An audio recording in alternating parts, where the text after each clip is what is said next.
captains for tonight's game. For Norwin, number 86, Noah Vogel. Number 52, AJ Lemons. Number 51, Aiden Bam. From UHAS McGinley Stadium on the campus of Penn Hills High School, tonight it's the Penn Hills Indians home opener as they host the Norwin Knights. A very warm and muggy evening in western Pennsylvania here early September 2022. Along with my broadcast partner, Dean Delamalva, I'm Bill Navari. And Dean, the Norwin Knights coming down from 6A last year to play in 5A this year, looking to try to establish a presence in 5A.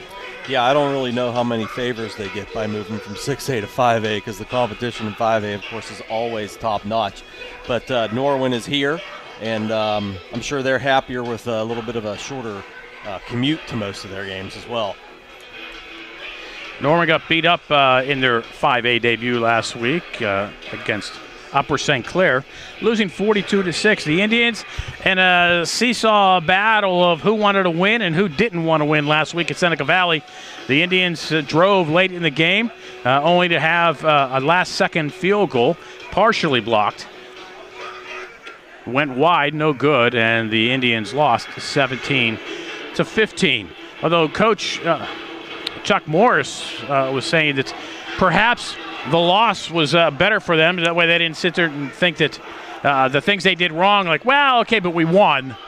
So they took the L, and it was a harder lesson to be learned. Right. And, mistakes early obviously hurt them as well. They couldn't get the offense rolling very well. Passing attack wasn't really there last week. Julian Duggar only thrown for 39 yards. But the rushing attack came alive, especially in the second half. Amir Key going off for 140 and scoring those 2 touchdowns in the second half to get them going and get them back in the game. But just a couple of miscues and a blocked field goal kept them from taking down the bigger 6A foe, Seneca Valley. Norwin Knights will receive to get things started here tonight. They're dressed in the all-whites with the dark blue navy helmets. The Indians, red jerseys, Vegas gold pants, and red helmets. The Knights will be moving right to left in case you don't have any video. Owen Williams kicking off for the Indians. It's been a few minutes since these two teams have played each other, but here we go. Last time, 2005. Kickoff taking at the 6-yard line, coming this way looking for a block. Gets a little return across the 25, close to the 30-yard line. It was Anthony Perillo.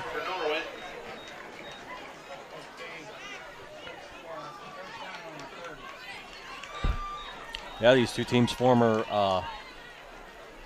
conference opponents back when there was only 4 classifications. Quad East.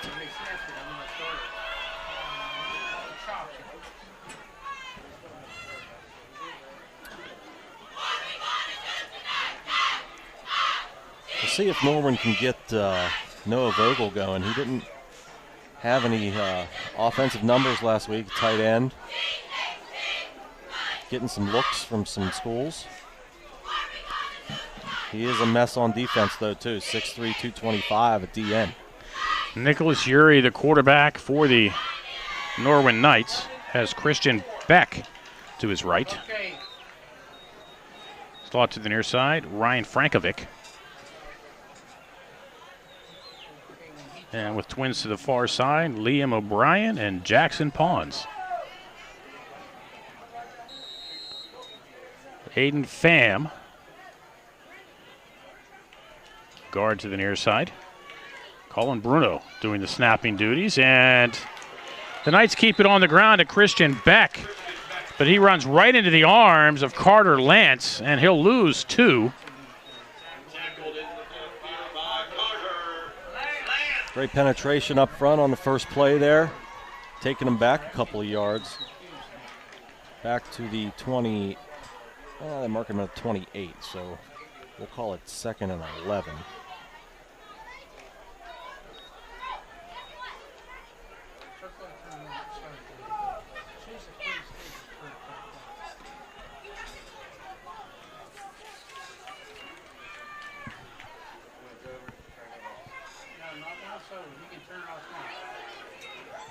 Norwin keeps it on the ground again, and again it's Beck.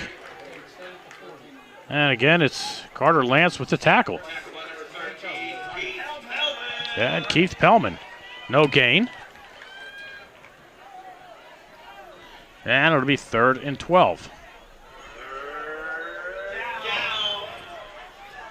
Norwin going to the ground game early here last week, only 34 yards for Christian Beck on 8 carries. As a team, Norwin only had 36 yards rushing last week, so trying to get that established early here and no luck on 2 tries. Frankovic goes in motion to the right. Uri looks that way down the right side, has a man and well short of O'Brien. Rayon Strader's unable to make up the ground for the interception. And that'll bring up a 4th down and 12. And just like that, the Norwin Knights go 3 and out. Yeah, Strader was closer to catching that ball than the Norwin receiver was over there.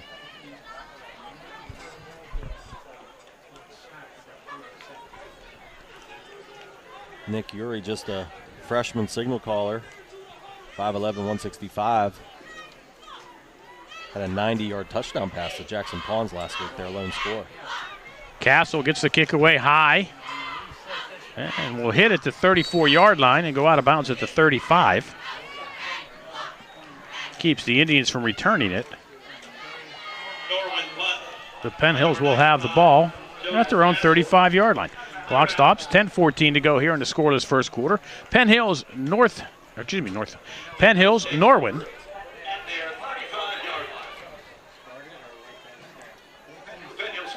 Thinking ahead a few weeks there, Bill.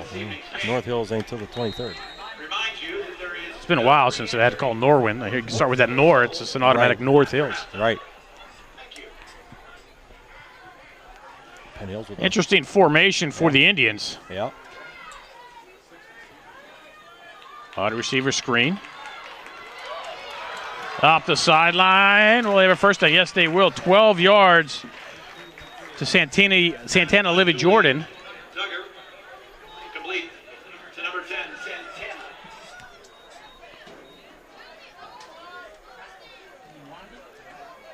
Only a couple, 3 linemen there in close to Duggar, but got it out very quickly.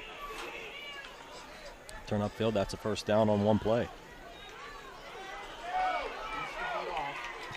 Key on the delay. Gets into Norwin territory at the 47-yard line. Picks up about 6. Key with a couple of touchdowns last week for Penn Hills. Indians trailed at the half, 11-0.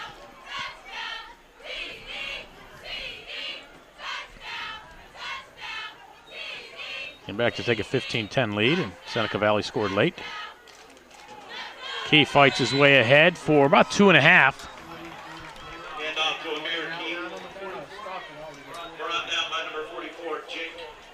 Jake Page there with a good hit as soon as Key got the line of scrimmage, but Penn Hills running back forces his way forward for a gain to the 44, bringing up 3rd and 1.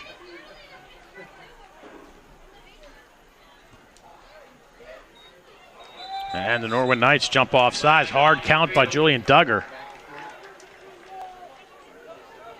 And the Knights give the Indians an easy 5.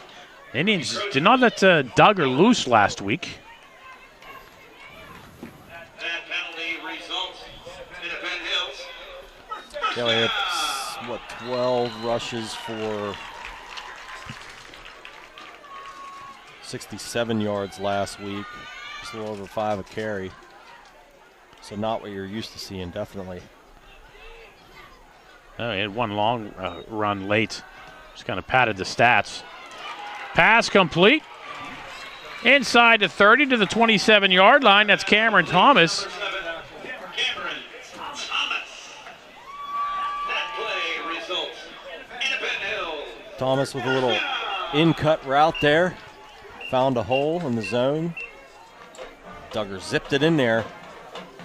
His first completion of the game goes for 12 and a first down. Trips to the near side. And Duggar will keep it himself this time. Has the lane. Gets inside the 25 to the 24-yard line. Short gain of 3.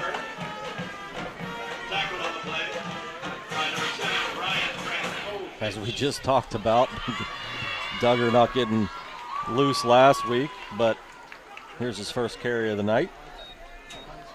Probably see some more of that.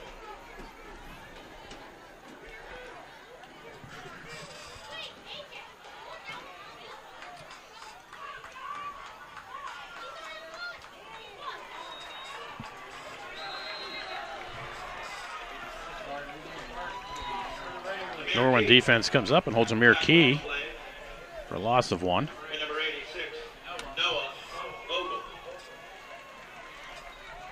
No hold that time for Amir. He tried to put his head down and keep it going, but unable to get it moving here. So now 3rd down and 8.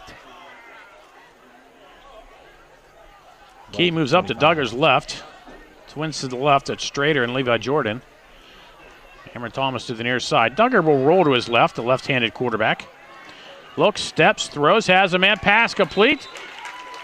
That's good enough for a first down at the 14-yard line. Santana, Levi Jordan, 11 yards. Nice job of Jordan to cut across, get himself open so that Duggar could find him. Yeah, and a good job of the footwork over there, getting the feet in. It was close to the sideline. Pressure was coming at him and from behind, but Duggar got rid of it. Duggar, like he was going to throw, but steps up to take off, and Norwin's right there, and he'll lose a couple. The Knights not fooled. Yeah, Antonio Roth gets there. Takes him down. That's a loss of, looks like 3 yards.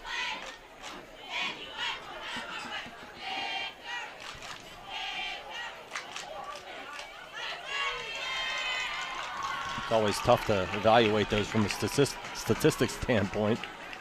Twins each way for Duggar. Key behind him. Key will now move up to Duggar's right.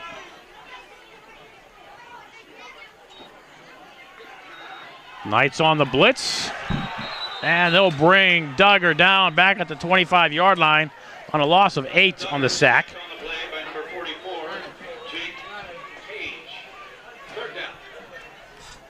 Youth night here at UHAS McGinley Stadium. Penn midget football players on hand.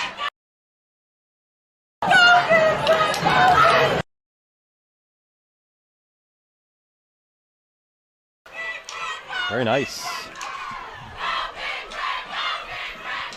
3rd and a lot here. You can look at it, if they don't pick it up, they're looking at 4-down territory. Duggar scrambles, looks for somewhere to go. Needs to get rid of it. Launches one towards the end zone, and the pass almost picked off by Anthony Perillo.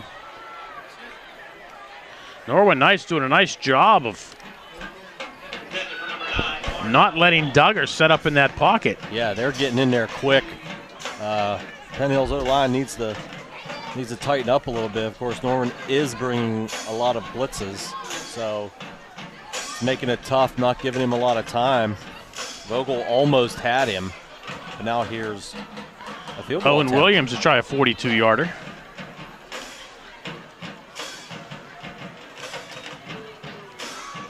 Has the leg and just short. 42-yarder fails. That would have been good from 40, I think. With the Knights hold, they'll take over at the 20-yard line. Well, the Knights got to take a lot of happiness in that. I mean, it's a 12-play drive for the Indians that comes up empty. See, now here's the thing about the rules of high school football and the field goal attempt. The line of scrimmage was the 25-yard line. So they tried a 42-yard field goal. They missed. So Norwin doesn't get it at the 25. They get it at the 20. I mean, you could set up for a 57-yard field goal from the 40. If you don't miss it, the other team gets it at the 20. Right. Yeah, that's one of those quirks here at the high school level. Almost like a punt and a touchback. Flag on the field.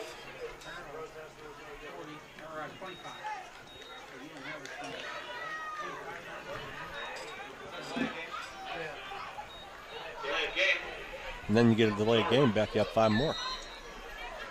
Back to the 15, 1st and 15 for the Knights.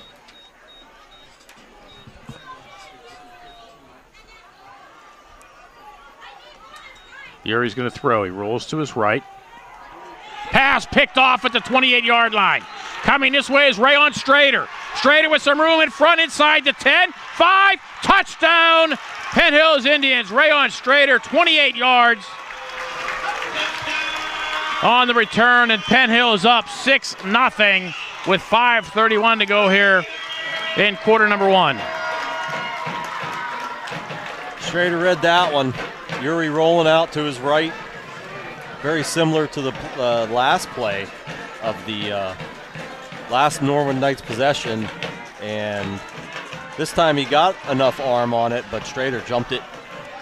And it was in for 6.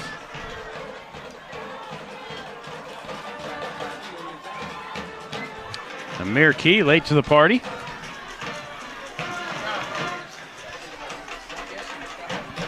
Duggar will hold. Owen Williams to try the point after. And ain't no doubt about it. Up and through. Score Penn Hills 7, Norwin nothing. Here on the Penn Hills Indians Football Network.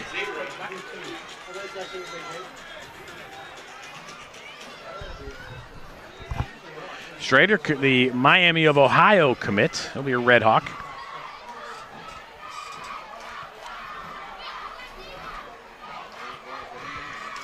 It's good for him. He can pretty much do it either way, you know. Very good at playing corner, reading the routes, and can be splash-worthy on offense.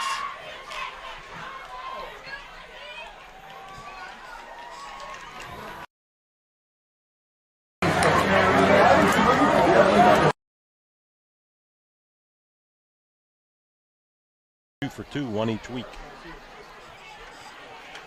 Well, the turkey are still out in right field. There they are. The deer have gone on to outside over the fence off to the left. There's been a herd of deer in the outfield.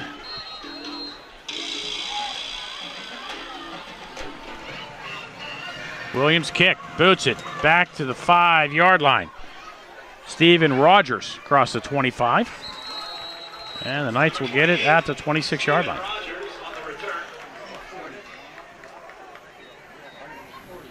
Only a second pass for Uri of the quarter, and this one returned for a 28-yard Penn Hills touchdown.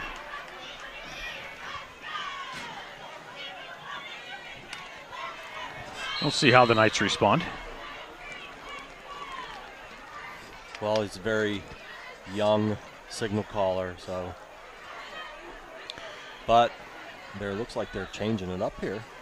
Oh, Uri, the freshman. They going Wildcat with we've got Kai Weems. We've got number 4, Tristan Tavares. Oh, there you go. I didn't see him in there. He's also a freshman. No gain. Looked like he meant to hand that off to I didn't see him. He's 5'9", 155 pounds. Yuri's 5'11". Both are freshmen. Still a young squad for the Knights.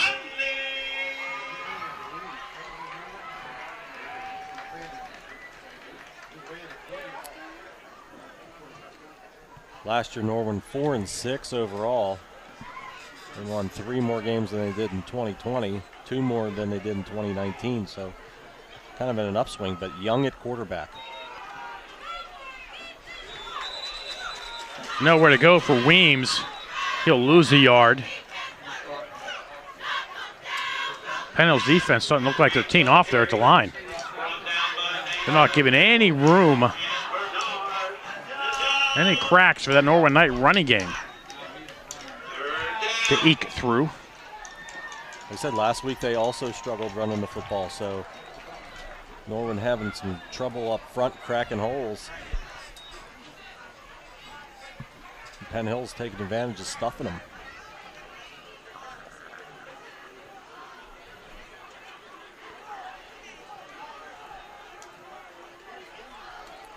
See what this young man's got on his arm here on 3rd and 11. Tavares will throw. Or will he? Nope. He will be sacked for a loss of 2. Keith Pellman on the sack.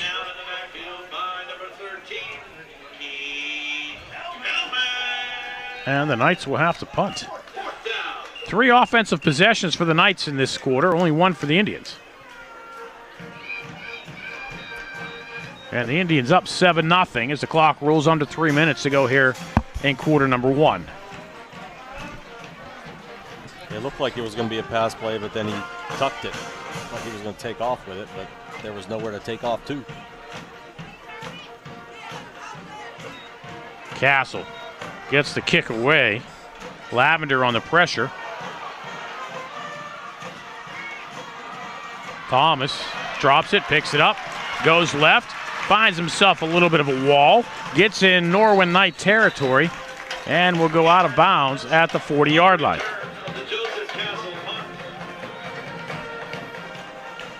That's an 18-yard return there after he gave away some ground after not having real control of the ball. He was able to use the speed to get outside, turn it upfield. And the Indians are starting in Norwin territory at the 40. Let's see if Julian can get this offense rolling. So the Indian defense playing well. Lights out. The Indians had a bit of a drive there on their opening possession, but it stalled. Pistol, Key with some blockers in front, fights his way ahead for 5. Down to the Norwin 35-yard line.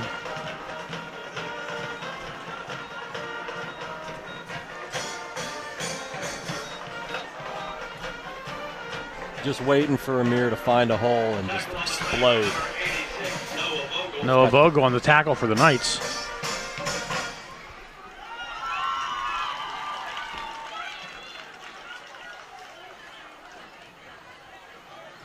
David Jordan in motion this way. Natel Mitchell for a tough 1 yard. The Knights doing a nice job of stacking up. So it's 1 yard for number 1.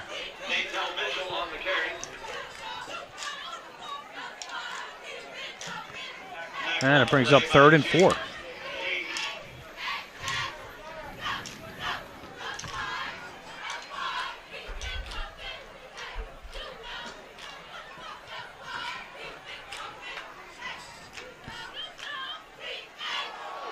Duggar picks up the low snap, looks for somewhere to go.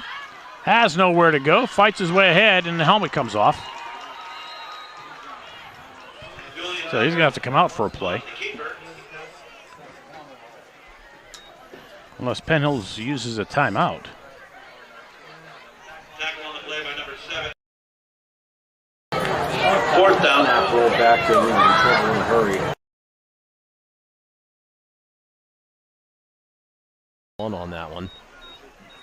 And it looks like they are going to punt. And why not? Or are they?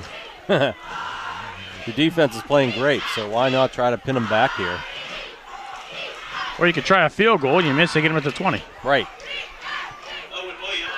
3 Norwin possessions, a total of -2 yards for the Knights. Now, those coming in here late is Aaron Strader. Watch a direct snap to him. That will be Williams for the punt. Does a nice job to angle it. Not sure where it'll go out, but it'll be inside the 15. Actually, it's going to go out at the 8-yard line. The old coffin corner for Owen Williams.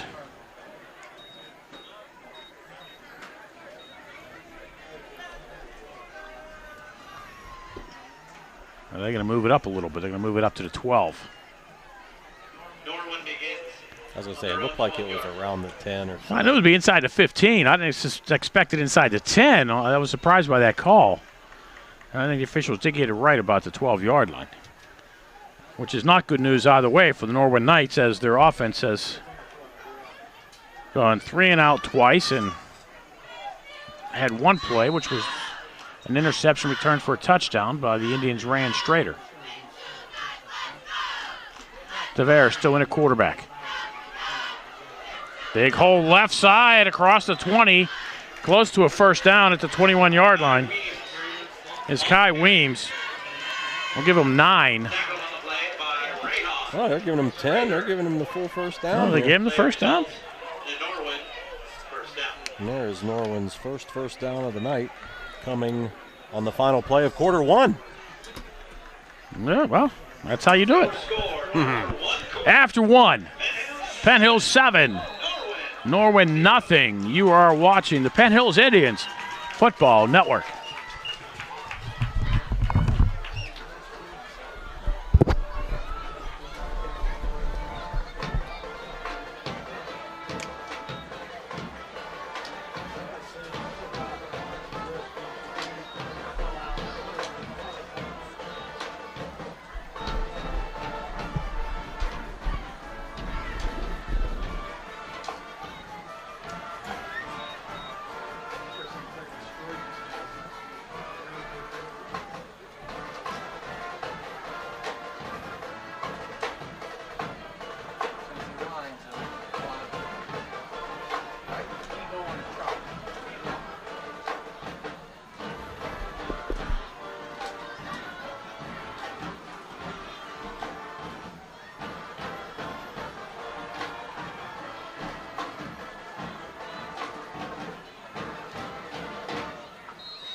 Tavares keeps it himself, looks for somewhere to go and has nowhere to go. Will lose maybe 2. Yuri run down in the backfield by Where's that? No, it's Tavares in there, not Fury.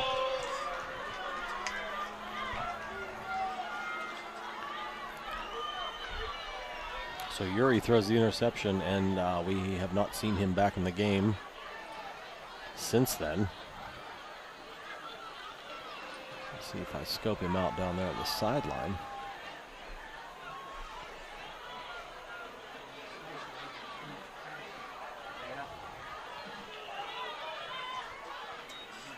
Tavares, quick pass, left side, complete.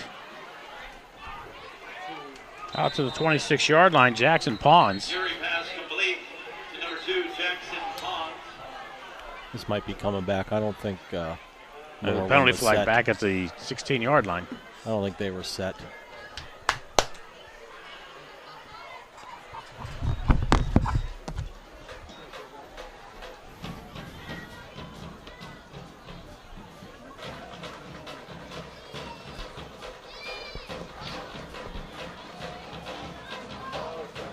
Oh, we got a personal foul on Penn Hills called here.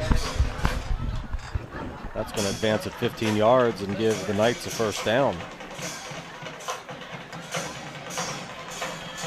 Number 4, Tristan Tavares in for quarterback for Norwin. Ball goes all the way out to the 41. So that's a 5-yard play and a 15-yard penalty on top of it. First down, Knights at the 41.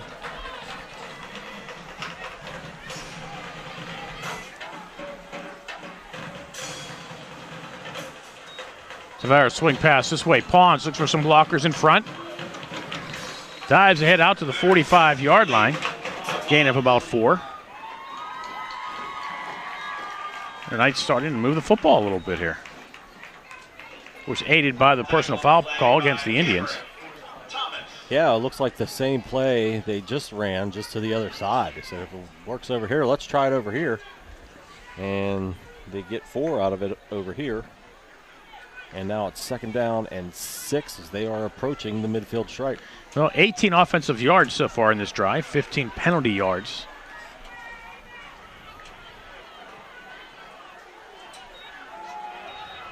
Weems for no gain.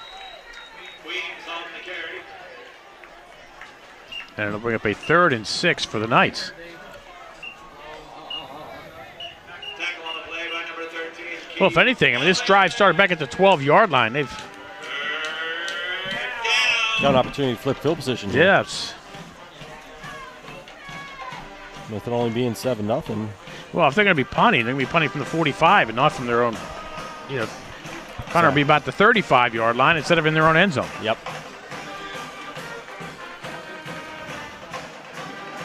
I mean, the Indians up 7-0, but Penn Hill's offense has really done nothing to write home about. The Indian defense has scored.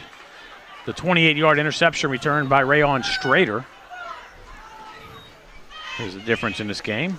Penn Hill's up 7-0 with 9:23 to go here in the first half. Yeah, we talked about it earlier.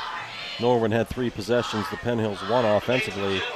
It's now 4-2. And Penn Hill's only been on the field for that 12-play drive that ended with a missed field goal, and then they went 3 and out. So this offense is still starting slow, just like they did a week ago, but the defense bailing them out. I mean, it's really hard to fathom that we are almost midway through quarter number 2, and Penn Hills has only had the ball twice. Right. And it's not like Norwin is eating up time of possession. It's just unable to do anything on 2 drives.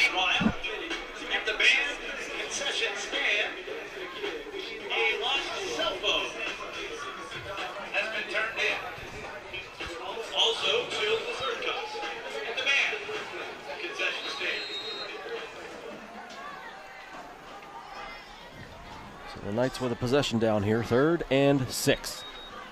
Tavares, straight drop, sets up the screen. And the Indians are there. Pass was complete to Christian Beck. But Johnny on the spot to make sure he didn't get the first down was Bernard Nadam. That's pretty good for a D lineman. Get out there in the flat and make a tackle like that.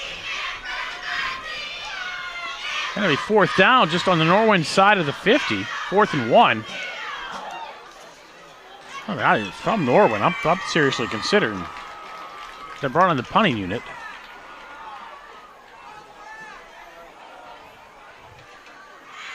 Yeah, I mean, why not? Your defense is playing pretty well.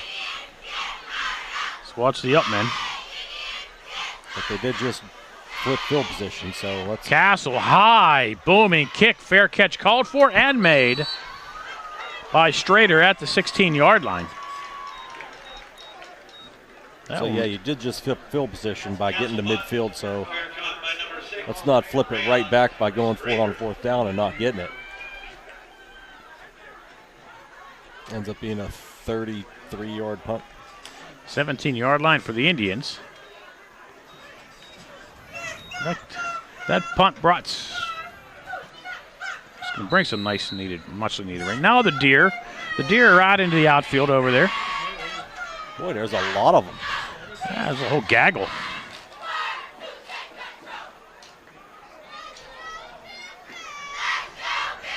They are frolicking in the outfield. Duggar, straight drop, rolls to his right because he's flushed. Looks for somewhere to go. He's a left-handed quarterback, so he's on the offhand. Gets himself out to the 25-yard line on the scramble, which is a pickup of 8. And the Indians now with a 2nd down and short. Stops the clock with 8:18 to go here in quarter number 2. And if you're joining us late, Penn Hill 7, Norwin nothing on a Rayon Strader interception return for a touchdown. Again, Vogel breathing down Duggar's back. Had a shot at him again. Unable to grab him. Duggar looks this way on the straight drop. Launching went downfield, has a man in double coverage. And unable to come back for it is Martell Palmer. 2 Knights were with him step for step. Anthony Perillo and Michael Cernovic. Kovic.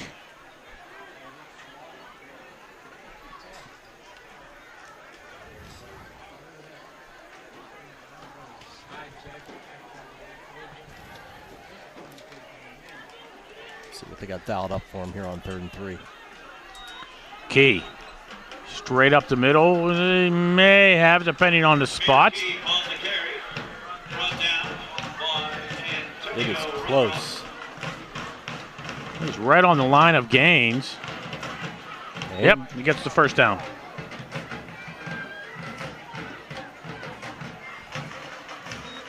Oh, did he? No, I saw the signals. No, yes, they are. There we go. I was saying, I saw the official signaling.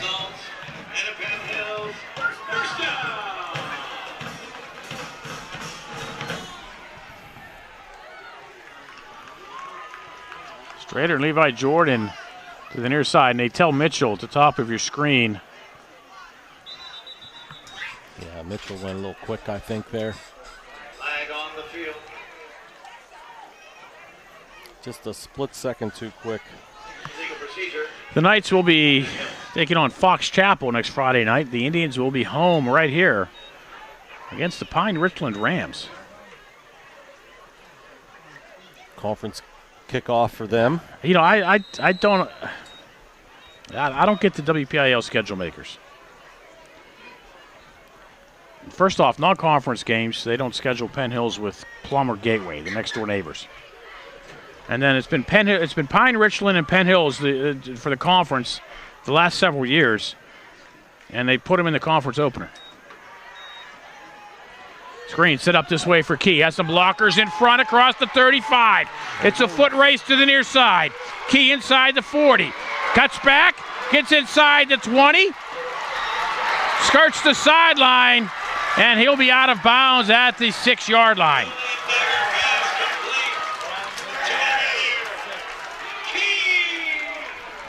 71 yards. And it'll be first and goal Indians. He's waiting to get Key in space, and they got him in space. Nice little screen there. Big gainer. All the way down. He tried to tiptoe that sideline, but just got a foot out at the 6. Big play for the Indians, and now they are in business, knocking at the door at the 6-yard line. Good call by the officials, placing him at the 6-yard line. Looked like the lead official wasn't sure if he stepped out, but the one trailing the play made the call. And it'll be Key. Toss right side. Nice block by Bandy. And Key gets into the end zone for the Penn Hills touchdown.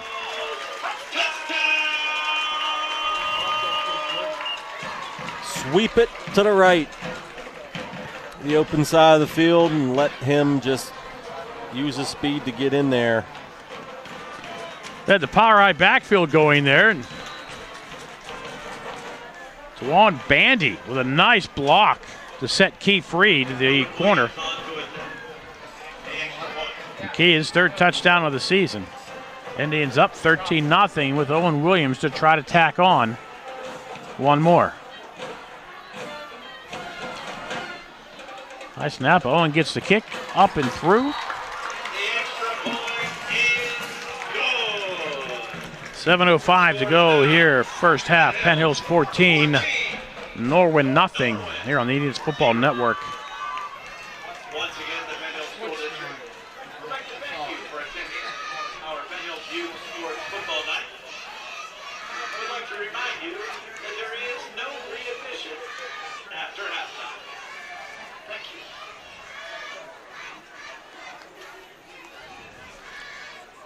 So a big drive for Penn Hills. Took them just 5 plays to go 83 yards. The big one was, of course, the 72-yard play. Screen pass, Duggar to Key. And then Key finishes her off from 6 yards out. 14-0 Indians in front of the Knights.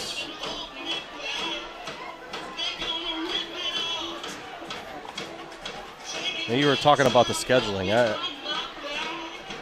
Part of the problem is that 6A has only 5 teams, and they've got to play a bunch of weird crossovers and stuff like that. But maybe you're right. Maybe you take that Pine Richland game later in the year.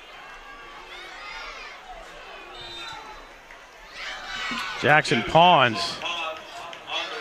returns it to the 28-yard line.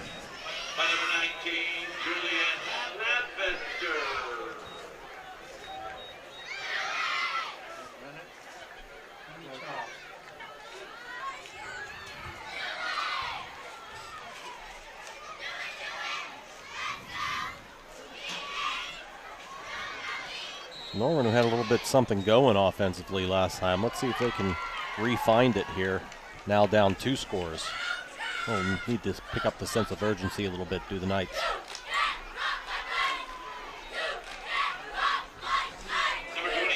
Back for a couple. Intel Mitchell comes up to make the tackle for the Indians in that linebacker spot.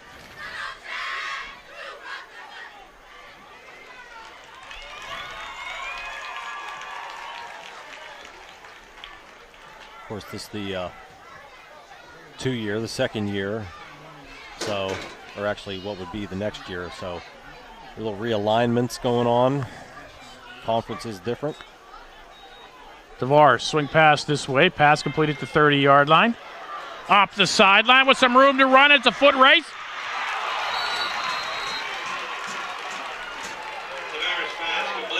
Trey Hoo-Ha to the 37-yard line.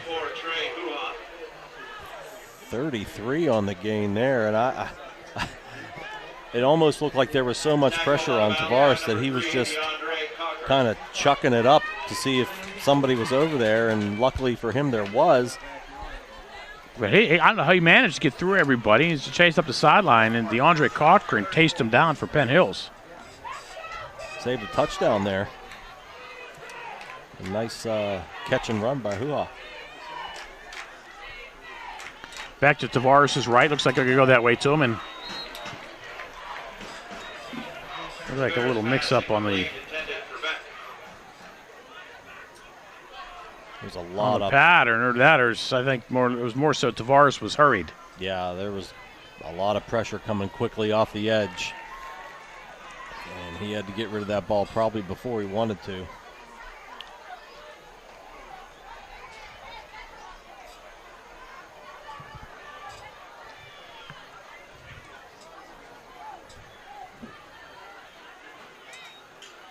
Tavares will keep it himself as a blocker in front, but the Indians are right there. Keith Pellman with a little help from Bandy.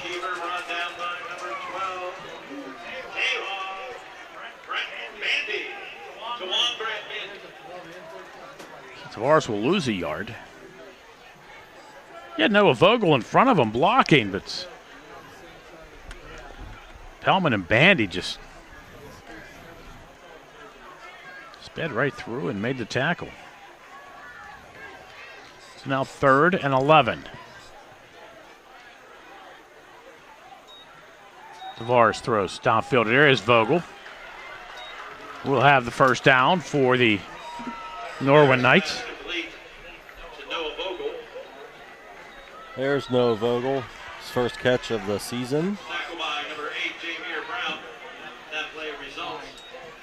And now the Knights are inside the Penn Hills 30 for the first time tonight.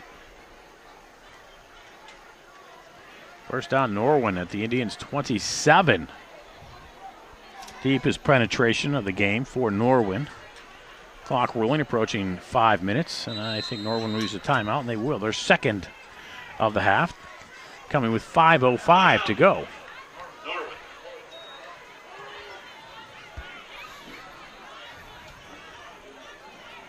So the realignment, as we was talking about earlier, the Northeast Conference, not much change, a little change. Of course, Woodland Hills in there with Penn Hills, North Hills. Their conference, they lost Kiski and picked up Woodland Hills. Yes.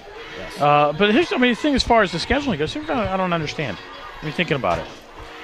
When you look for Penn Hills, they have non-conference games against Moon, Bethel Park, for example.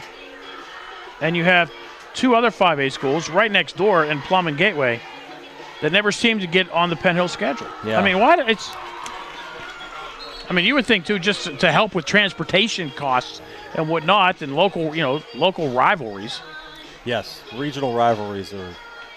I mean, that's your bread and butter. You're making probably more at the gate with games like that than you are than traveling to Moon. But yeah, no, I don't disagree with that. I love the regional rivalries for sure.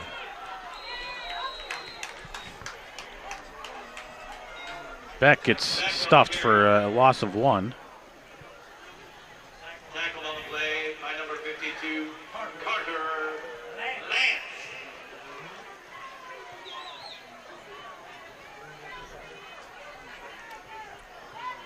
Norwin, meanwhile, is in a convoluted section with Gateway, Hempfield, Penn Trafford, Plum, and Franklin Regional. There's Gateway. Oh my. I thought I heard a whistle. Tavares will be sacked back at the 33-yard line. Kelsey Hunley with a crushing tackle. I thought I had heard a whistle. That's had to come from the stands. But even in that conference, I mean, you look at regionally, those teams were all, aside from Plum and Gateway, are all Westmoreland County. I mean, the Norwin, Penn Trafford, Franklin Regional, I mean, they're Hempfield. They all pretty much border each other. Right. Tavares. Oh! I would say Tavares was pressured. Was able to get the pass away, but Natel Mitchell had an opportunity to intercept it, but in and out of his hands, and it brings up a 4th down for the Knights. Had that one in his paws, Bill, but just couldn't bring it down. He was extended. Just off his hands, couldn't quite grasp it. And Norwin gets their deepest penetration, gets punched backwards, and now must punt.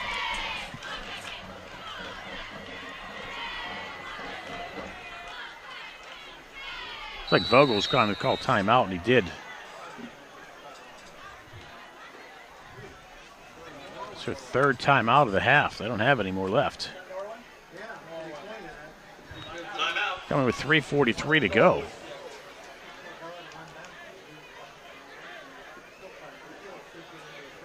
Not sure they had 11 guys out there. Yeah, I'm counting 11.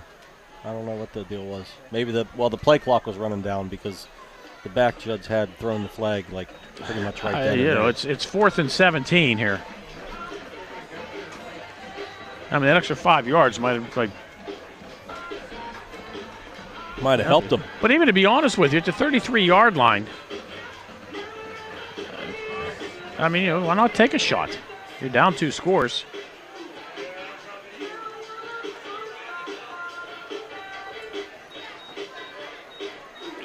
But they'll bring on Castle and the kicking team and punt.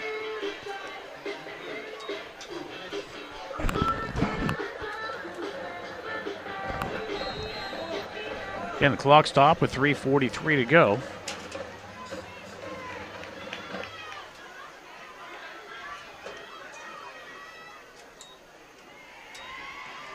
Castle, a little poocher. It's inside the 10 and dies. Makes a lateral hop, out of bounds at the 8-yard line? Yeah, down at the 8. Another nice punt. His last one punt over here also landed flat and went straight out of bounds. Almost like a sandwich, just like stops. Indians are backed up here. 3:36 left until halftime. Indians with all 3 timeouts left.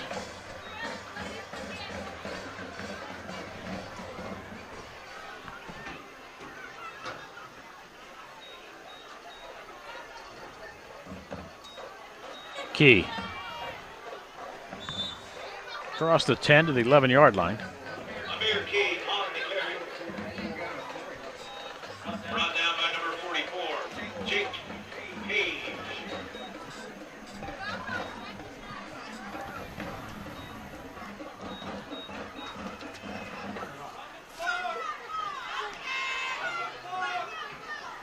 Key again looks for somewhere to slither. And we'll get out to the 15-yard line. Amir Key on the carry. Bring up a 3rd, and we'll call it 3. I feel like the Indians right now just trying to get themselves a little bit of room.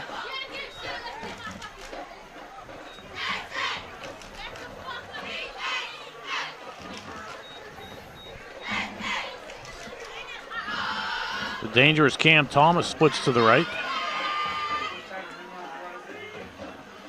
Duggar rolls this way. Steps into the pocket, looks, has a lot of room to the right, and he'll take off. First down across the 25-30. Duggar to 35 to 40. Has a lane up the sideline. Duggar 20, 10, touchdown Penn Hills Indians.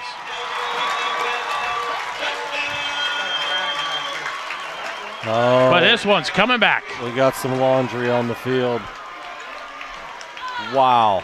But still, what a run and effort. He looked like he was about to get sacked inside the 10-yard line, and he just split a couple defenders and then used that speed to get outside and turn on the afterburners. That's what happens when you over-pursue. Holding. Penn Hills. So that wipes out an 85-yard touchdown.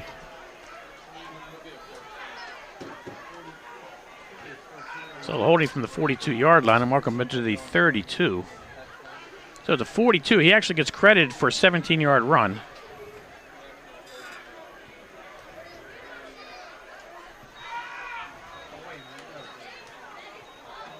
And it'll be first down at the 32-yard line.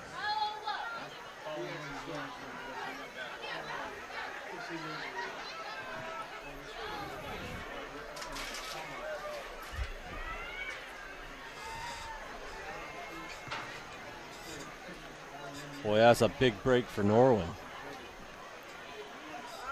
Indeed. I mean, that's a score that, under 3 minutes to go until halftime. You're only down by 2 scores, and your offense is starting to gain some strength, but big break. Duggar throwing, has a man, rail on Strader. First down at the 46-yard line. 14 yards for Strader. Duggar pass complete to number 6, Rayhan. Now we'll see if Penn Hill starts going downfield a little bit more. They have a lot of time. Clock stopped for the moment at 2:45. Again, the Indians, all 3 of their timeouts left. They're up 14-0. Clock running, 2:35 to go here in the half. Duggar straight drop, steps up, takes off. Near side, 50, 40, out of bounds at the 38-yard line. 16 yards. And Duggar wisely headed for the sideline and got himself out of bounds, saved one of those 3 timeouts. Now we're late here in the first half with Penn Hills driving. If they score here late, no, the Indians do get the ball to start half number 2. Yeah, that's the old cash in and then try to cash in again on the other side. That's why a lot of teams love to defer. Double dip.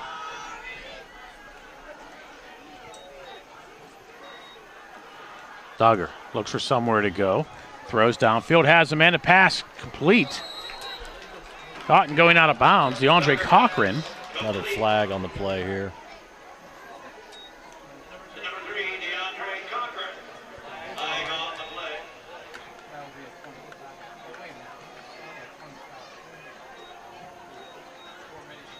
Illegal formation against the Indians. Penn Hills.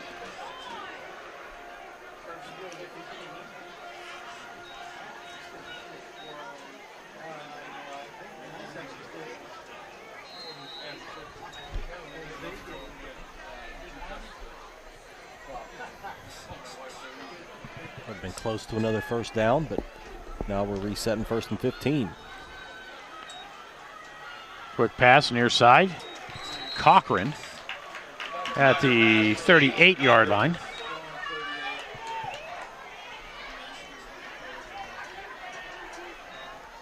So they pick up about 6. So now it'll be 2nd down and 9.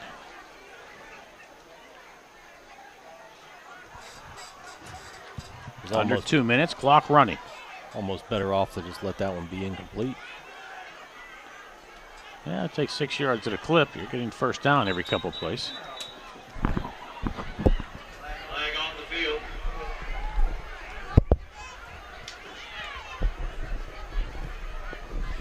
False start. Illegal procedure. Penn Hills.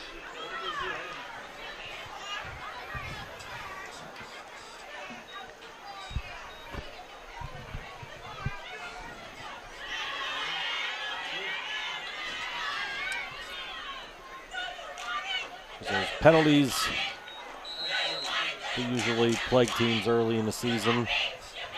Pre-snaps.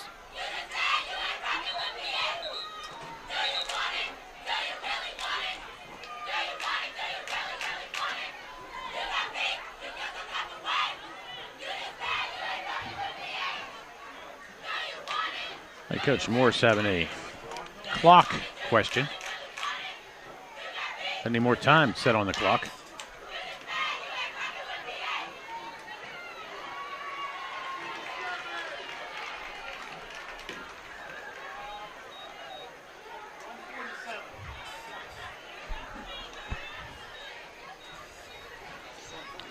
So we're going to set the clock at 1:47.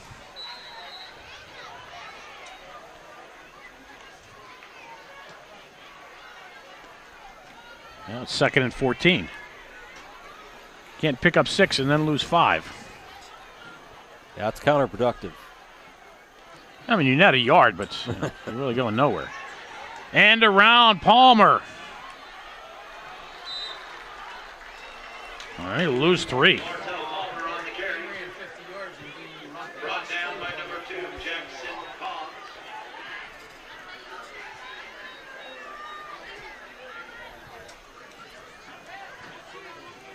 Kind of a tough play to call there. Penn Hills might want to use one of their timeouts and talk some things over here. Still got all 3. Clock running at 1:15.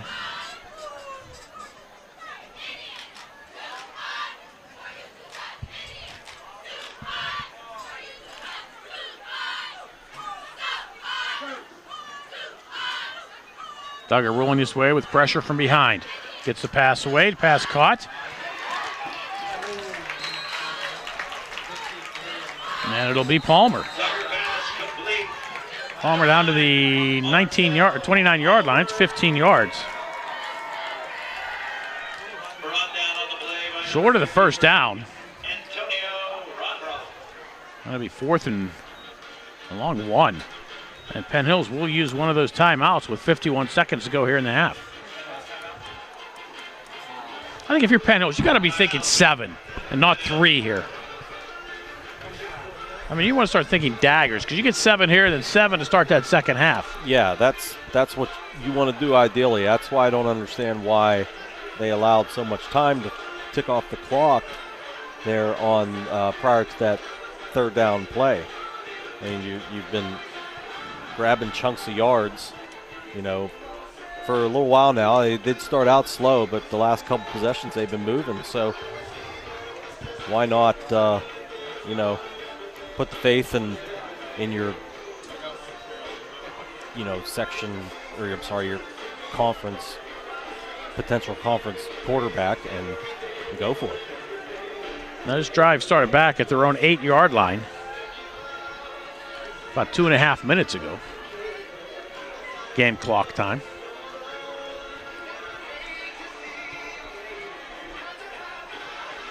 It's hard to believe it's football season again. Sneaks up on you. Telling you. It just does. It's like August, just like. Oh, I mean, there we go.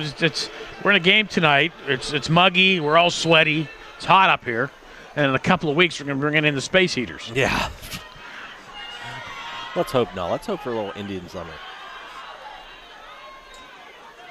Duggar with a blocker in front. That's key. Inside the 25. We'll have a first down at the 23-yard line. Julian Duggar on the keeper. That play results in a Penn Hills first down. That's about 5 yards. And Penn Hills will use another timeout here with 38 seconds. Ball at the 23-yard line. I mean, you got to start taking opportunities downfield. Yeah, a couple of shots here. Patient, but again, you've got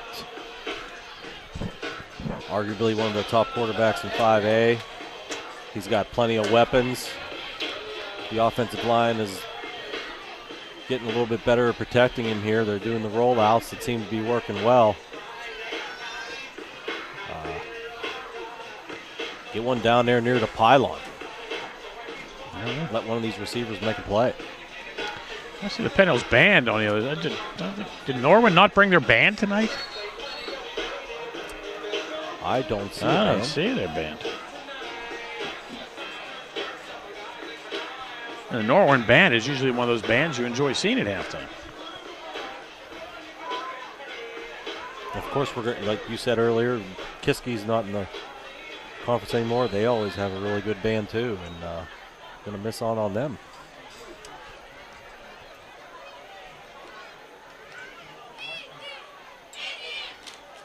Dogger pressured, steps up, looks for somewhere to go. Penalty flag, 2 penalty flags in the backfield.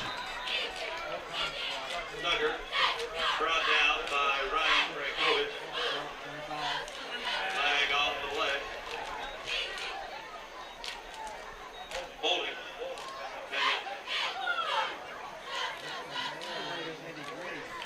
Holding penalty backs them up, and they're actually going to take a 3-yard loss, it looks like.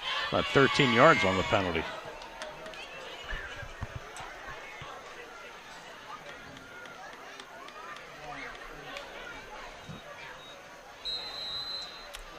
Don't hear 1st and 23 too often.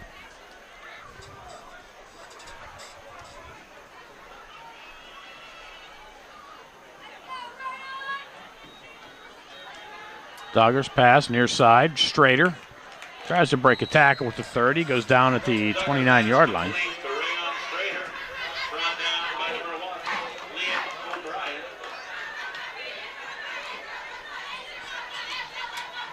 And Penn Hills spikes it with 3 seconds to go. 1 timeout left. You might as well just use the timeout. Interesting. That doesn't carry over. So now you're looking at 3 seconds. You're either going to send the field goal unit out there to try a 46-yarder. 46-yarder, or you're going to heave-ho under the end zone. And it looks like they're going to go for the heave-ho. Yeah.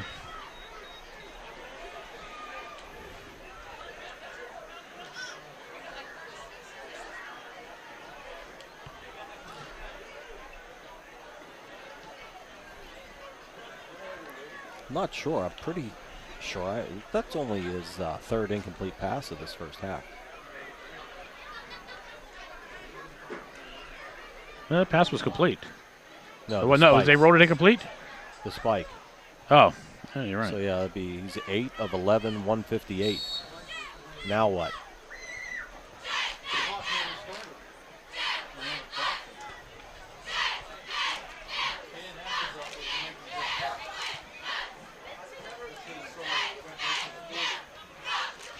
It's called delay of game, I think.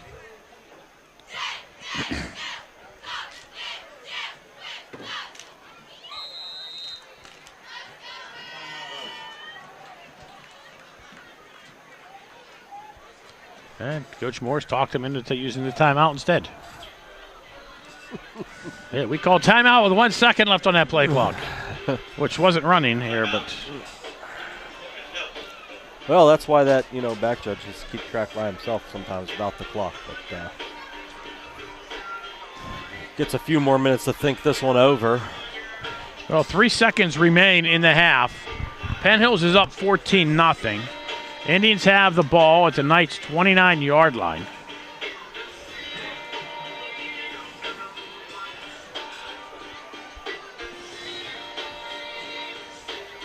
And this will be the final play of the half, barring a Norwin Knights penalty.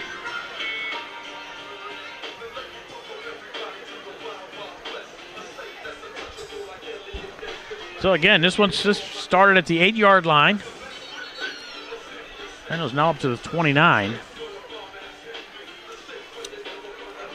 And you've used 3:33 in clock so far, and assuming they'll be using the final 3 seconds here of the half.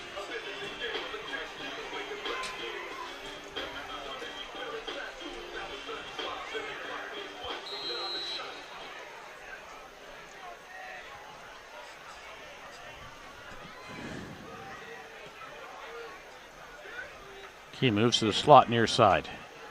Dogger's going to straight drop, launching one down the left side into the end zone towards Strader. And Strader's unable to come up with it. Nice coverage on the play by Liam O'Brien. Your halftime score, Penn Hills 14. And that'll do it for the half. At the end of one half of play, Penn Hills 14, Norwin nothing. The Indians get the ball to start half number 2.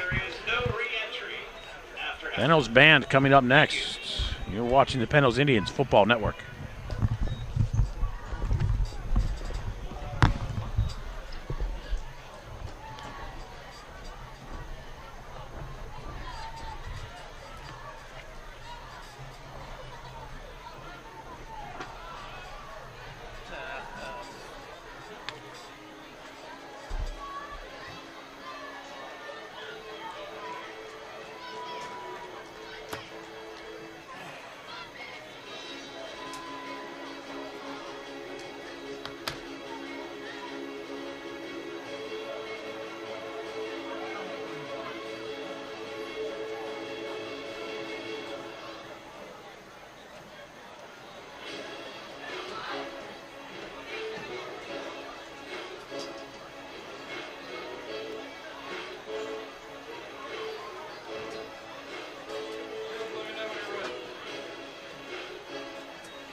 Return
come from? She's got a fan over there.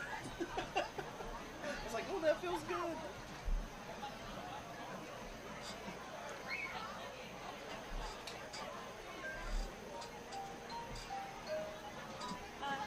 Why isn't anybody eating? Where's people?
We were just starting the second quarter.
Gallatin up 30-0 at halftime.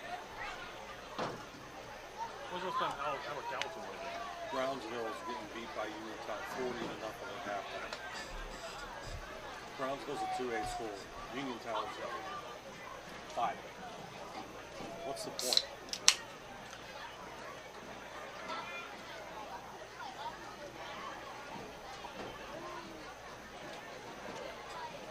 Hopewell's beating New Brighton.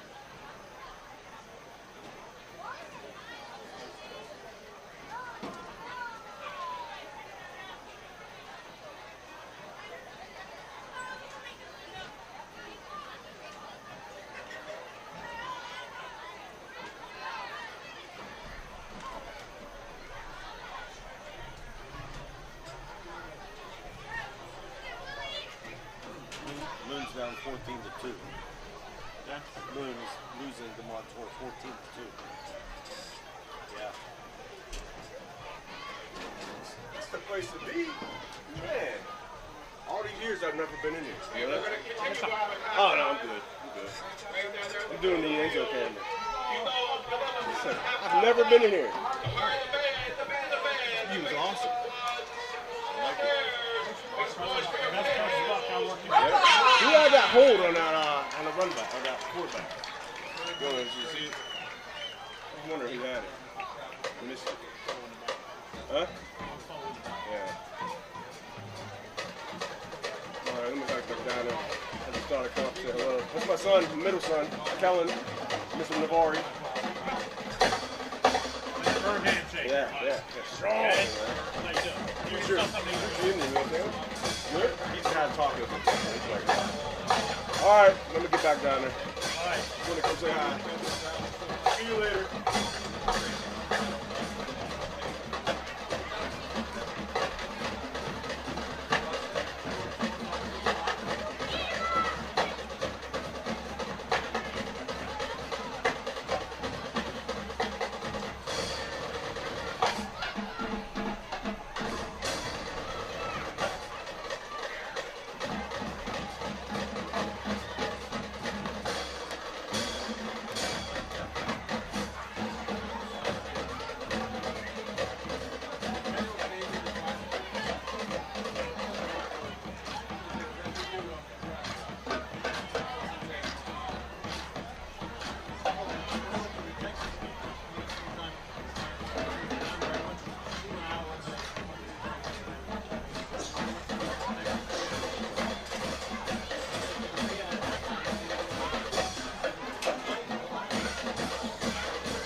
Second half action about to get underway here at UHAS McGinley Stadium with the score: Penn Hills 14, Norwin nothing. The Indians will get the ball to start half number 2. And Dane, you're looking at two offensive here, struggling. Penn Hills up 14-0. 7 points off of a interception return by Rayon Strader. But both offenses really not seem to be able to get out of the mud. Consistency. That's what we're lacking here. There are times when both offenses look good. They're moving the ball, and then it's like they just stop. Like they shoot themselves in the foot or lose a few yards on the play and can't get it rolling again. Julian's piling up some yards. He's got 158 through the air, 43 on the ground. And Amir Key is over 100 total, 72 on that one pass reception and 28 rushing. So they're getting some spots, but just unable to get to the goal line and punch it in. This one would go into the end zone for a touchback. Cochran unable to come up with, but even if he did, he was coming down in the end zone, which makes it an automatic touchback. For the Knights, they've gone to their second quarterback, Tristan Tavares, and he's been pretty good. 5 of 7, 58 yards. But the running game is just, they've only got 6 yards of rushing offense. And that's something they struggled with, as we mentioned earlier, last week, and it seems to be giving them trouble again this week. No holes to run through. But here come the Indians, first down, Indians 20. This always seems darker on that end of the field here. Yeah, it does. Swing pass right side for Santana Levi Jordan, who will lose 5 yards. Now, was that actually a pass or was that a lateral? I mean, he only took one step back, so I would say that's a run. That's a lateral.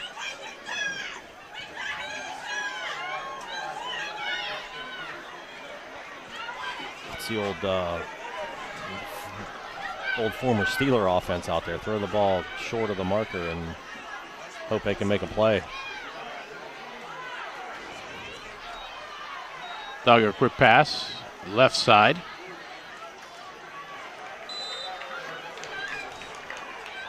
That'll be Cameron Thomas to the 21, 6 yards. And just like that, Penn Hill's looking at a 3rd and 9.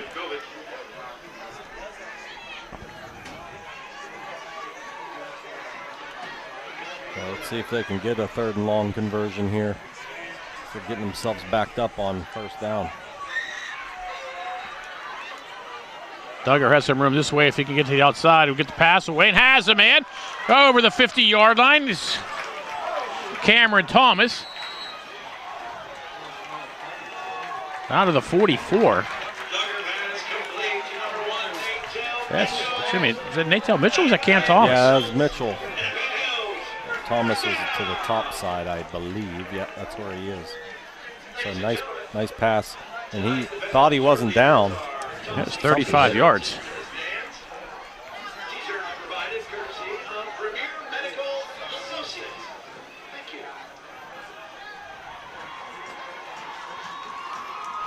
Key, right side, looking for someone to go inside the 40. Inside the 35, the 30. Finally pushed out of bounds at the 26-yard line. 18-yard scamper for Amir Key. And that's another Penn Hills Indian first down. Gobbling up yardage in bunches right now. All the way down to the 26 of the Norwin Knights. And a couple of big plays in a row have sprung Penn Hills into scoring range.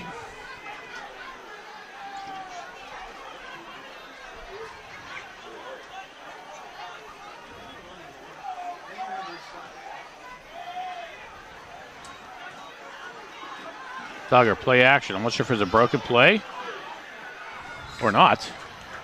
The way he kind of stood there with the ball, I'm not sure he was expecting Key to come and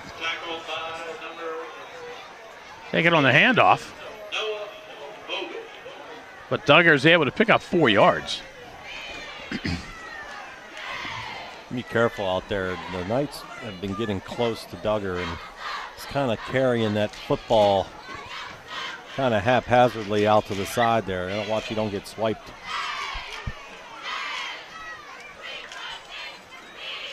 Key. Contact in the backfield to break things up and slow him down. It was Antonio Rothruff. Oh, no gain. It'll be 3rd down and 6. Said Rothroff's name a few times tonight. He's been getting in there in some plays for the Knights, making some good tackles. I mean, both defenses playing well tonight. Absolutely.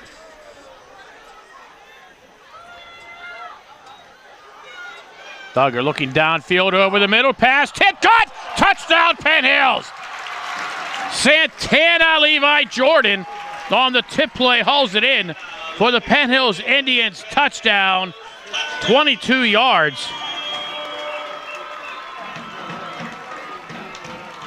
Indians extend the lead by 20. The old tip drill. I'm going to tip it. Defender gets his hand in the way, but it pops right up in the air. Beneficial bounce. And that's a touchdown for the Indians. Extra point pending here from Williams. 80-yard drive by the Indians. Williams to try the point after. High snap. Kick is going to be up and short. Partially blocked, I do believe. Score remains Penn Hills 20, Norwin nothing. You see the kind of zip Duggar has on the ball. He put that right in there. Yep. Very strong arm. Very accurate passer as well. Boy, that was a nice play. And he gets the benefit of the tip drill. And Penn Hill starts the second half with a scoring drive.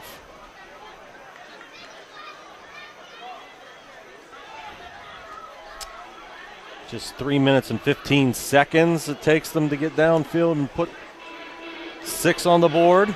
I got 7 plays, 4 pass, 3 run. 7 plays, 80 yards. That's the kind of drive you want coming out of halftime, for sure.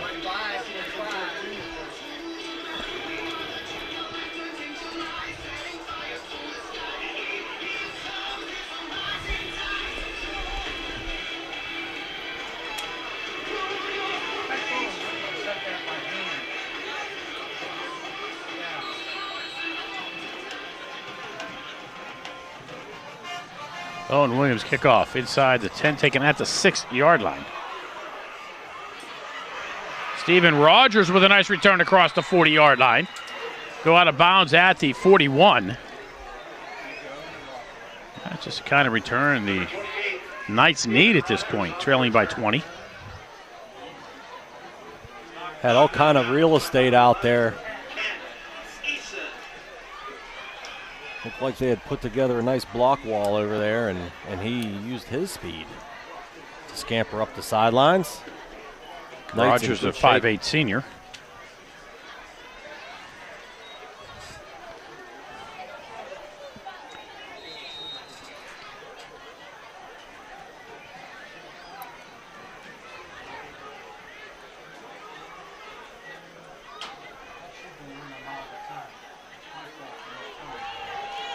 Var steps up in the pocket, launches one away. Trying to get it into Liam O'Brien on it looks like a bit of a shuffle pass. Incomplete. Yeah, he wanted to go deep on that play down the sidelines to Rogers. Wasn't there, and then he ran out of time, so he had to be flushed and just try to get rid of it there. Unable to connect, though. It's second down for the Knights.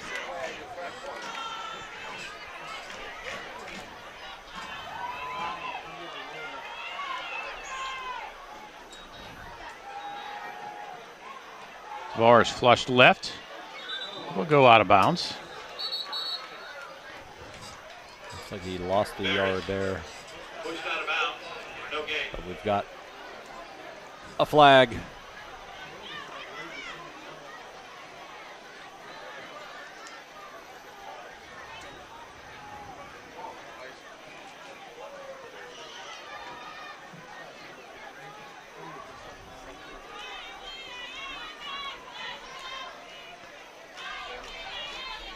Holding against the Knights. The Indians will decline it, bringing up a 3rd down.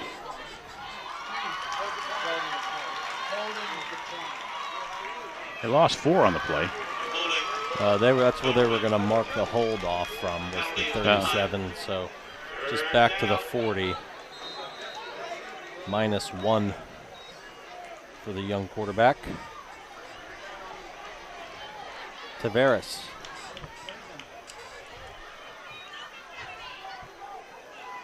There's Beck behind him, and it will be Beck. He runs right into the arms of the Indians' Kelsey Hundley. Swallowed up as soon as he got the ball. There was nowhere to go but down.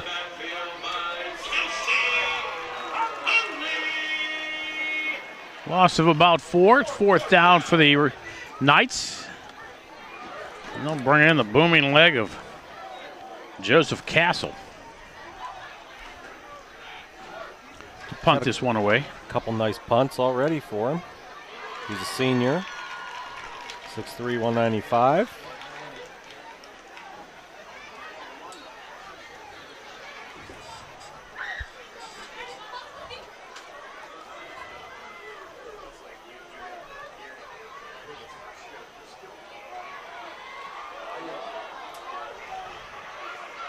Nice high booming kick again back to the 15-yard line. And Strader gets out to the 30. It was a 48-yard punt.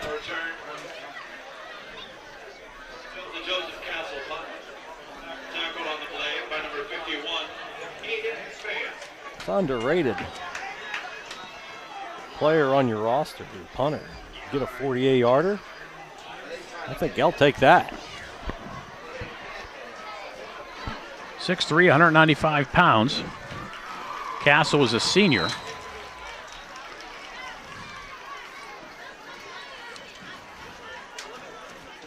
Penn Hills gets a scoring drive on their first possession of the second half, and Norwin goes 3 and out.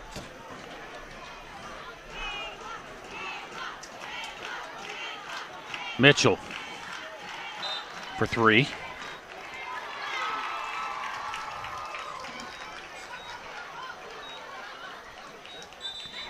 Looks like we got an injured Indian there. That we do.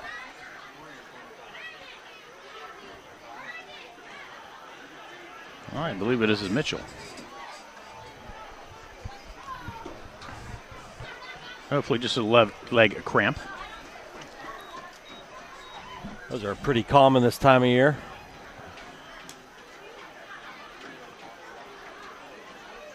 That's what they appear to be working on down there. That's what it looks like. They're stretching them. The medical staff walking off the field, the training staff stretching them.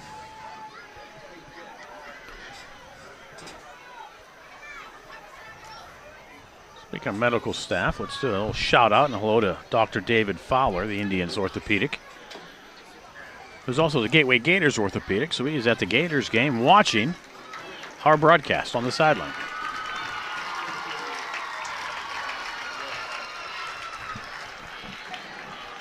And Mitchell will walk off under his own power here.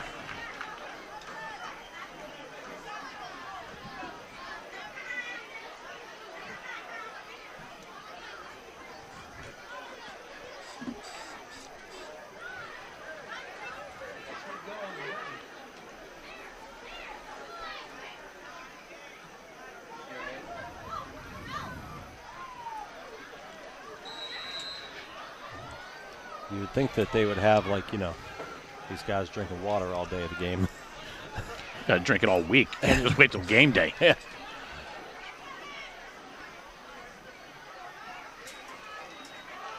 Key with a hole right side across the 35 to 40.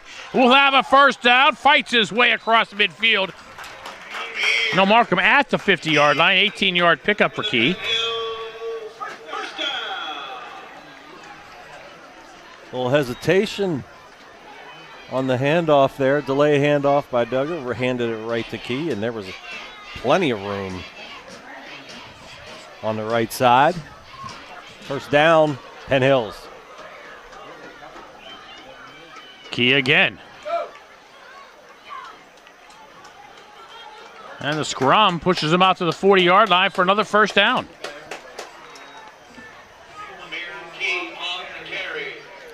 It's amazing those holes that weren't there in the first half are suddenly appearing for Amir Key. Able to showcase that speed and strength. And Key gets up slowly. He's shaking a leg out there. He don't want to come out. He said, no. Coach says, yeah, get over here. It's one Bandy's coming in to replace him, and he's saying, it's not my fault, sending me in. Don't yell at me. Don't blame me. I'm just, yeah.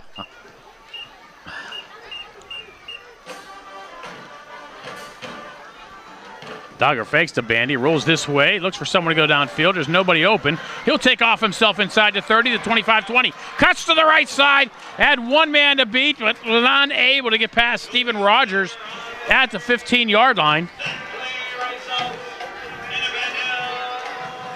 And another first down for the Indians.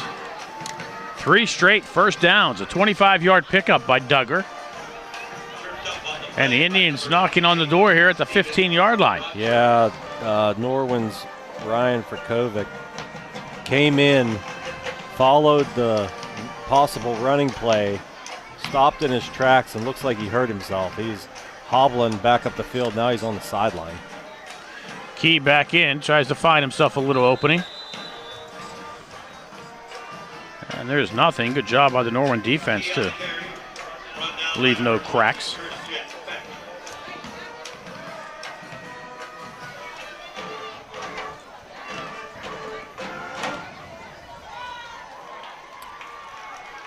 Clock rolling, 5:45 to go here, third quarter. Penn Hills 20, Norwin nothing. Indians driving here at the Knights 15-yard line.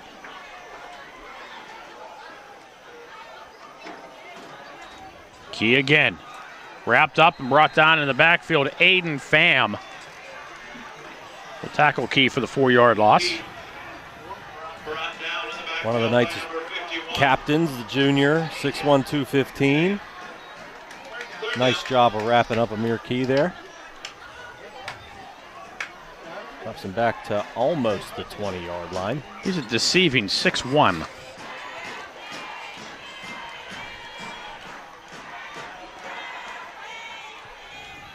But Pham has been all over the place.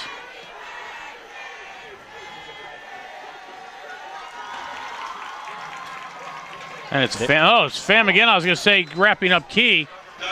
But Duggar play faked us all, but was unable to connect with Mitchell on the right side. And it'll bring up a 4th down. Yeah, I was just about to say, there he is again. Whoops. But he did cover the run and got lucky on the backside, incomplete pass, and now it is 4th down and long. So Penn Hills puts together 4 really good plays and 3 not so good plays. And they're going to try a 36-yarder here with Owen Williams.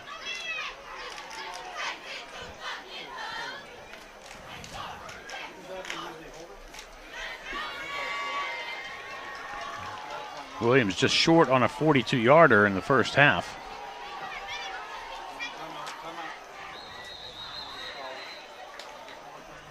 And Penn Hills calls a timeout. Talk things over. 4:48 to go, third quarter. Penn Hills 20, Norwin nothing. You are watching the Indians Football Network.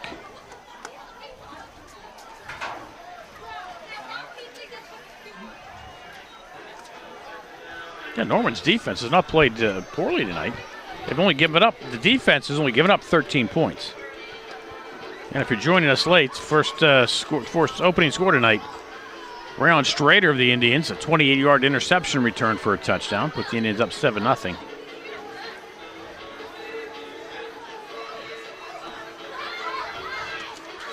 And Amir Key in the first half with a 6-yard run. And then Duggar to Levi Jordan, a 22-yard connection here in quarter number 3. Penn Hills up 20-0.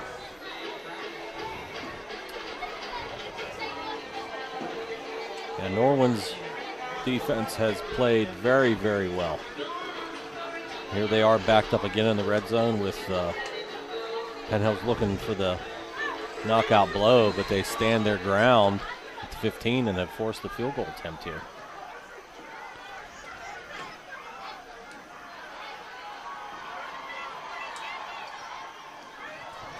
Williams' kick is up and just wide to the left. That thing would have been good from 60 almost. He did blast that thing, but just outside the upright. Just hooked it a little to the left. The Knights will take over at the 20-yard line. Once again at the 20, not at the, what have been the 19. 25. It would have been the 19, yeah. Well, inside the 20, it would have come back to the 20 anyway. Right. But still, I mean, you could try a field goal from your 50-yard line. You miss it, they get set up at the 20. Yeah, and then in the NFL, the ball would have been at the 26-yard line. Right. So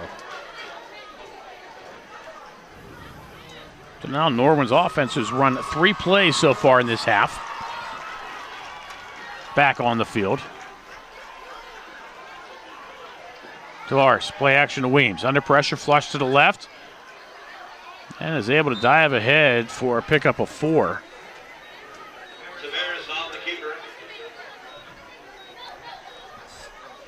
That's Kelsey Hunley breathing down his neck. He looked like he wanted to fire that one real quick, but must not have had a lane down there. So he decided to tuck it and run. Positive play, 4 yards, 2nd and 6 now for the Knights. But here we've got some whistles here. No? Okay.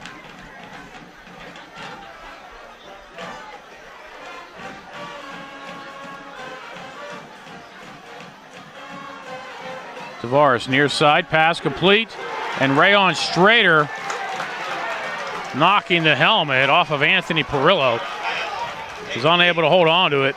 Incomplete, and they'll bring up a 3rd down and 6. Give Perillo credit. He gets up and runs off the field.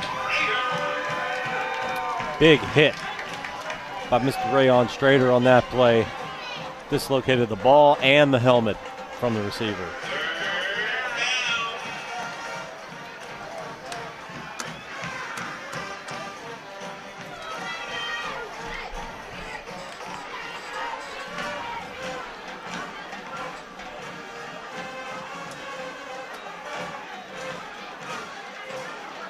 Quick flare to the near side. Couple of yards for Jackson Pawns.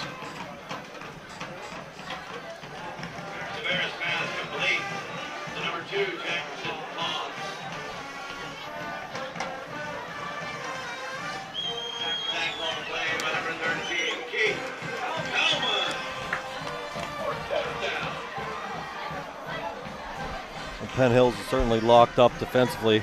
He said they haven't been playing bad, but now Norwin with 2 3 and outs here in the second half. With a 20-point lead, the Indians' defense just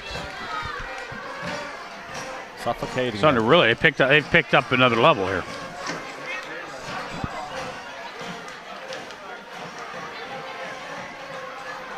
No, they're high. Booming kick by Castle. Back to the 25-yard line. Strader looking for somewhere to go and gets a return off to the 31-yard line. Another 48-yard I'm telling you, this Castle could boot him. We got an injured Knight down here.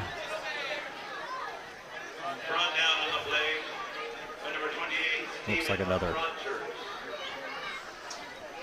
cramp.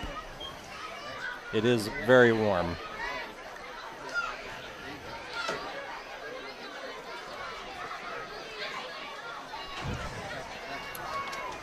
I mean, really, do you see a high school punter that can boot him that high and that far? Normally when you see a high school punter get a 48-yard punt, it's because it landed and rolled. You know? This thing is 48 yards in the air. It's high. It spins. As you see, look, even the Norwin fans over there got Joey's Castle crew over there on the far sideline. On the bleachers, yeah. Yeah. So they got the student section over there, and the punter has his own. Yeah, there it is. Look at that. It's the only sign they brought. Oh, he has his own Italian army, huh? Yeah. Phenomenal. That's really cool.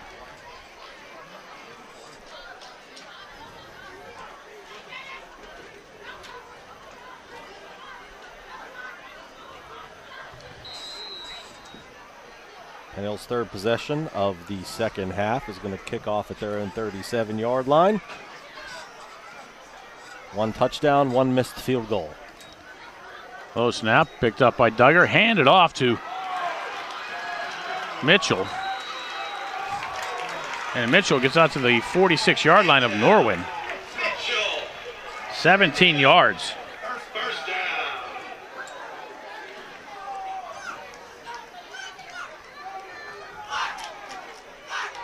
And it's starting to get the running game going. Yeah, give Amir Key a little bit of a rest. Hand it to Mitchell there. And Mitchell again, right side, finds a crease. And is able to pick up about 4. Mitchell on the carry.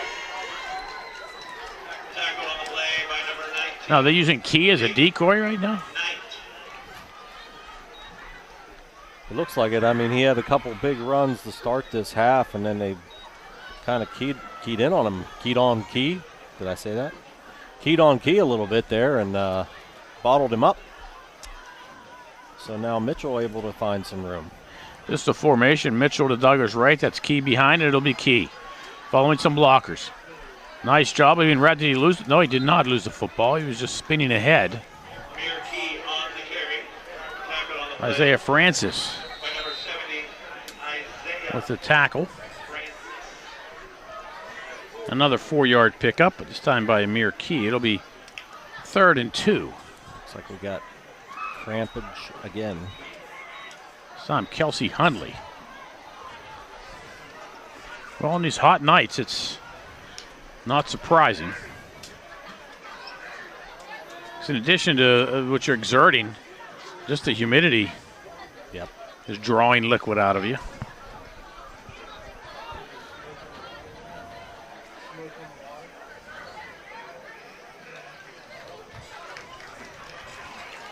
I got 79 degrees at 7:26. I'm sorry, it's not 7, it's 8:57. 79 degrees right now. Just got to make sure our cameraman's drinking over there so she doesn't pass out. Stay hydrated.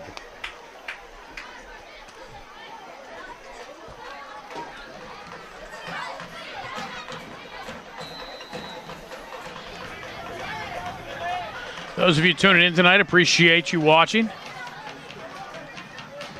Also appreciate it while you're watching if you would click on that subscribe button. Subscribe to the Indians Football Network.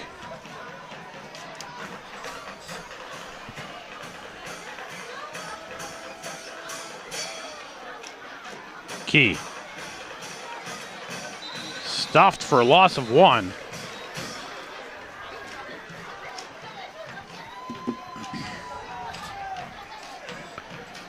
Looks like the Indians are going to go for it on 4th and 3.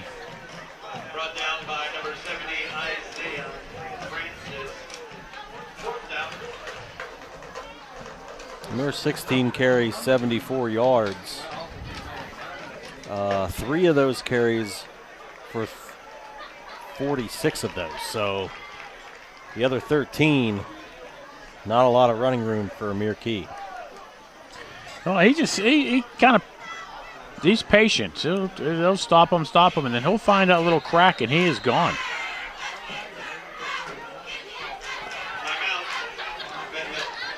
Penn Hills calls a timeout with 43 seconds to go here in the 3rd quarter. Penn Hills is up 20-0. See the situation, 4th and 3 on the 39. Indians' second timeout they've used here in the quarter. They have 1 left here in half number 2. You can't have 3 halves. No. That's fractionally impossible. It is. Cheerleaders are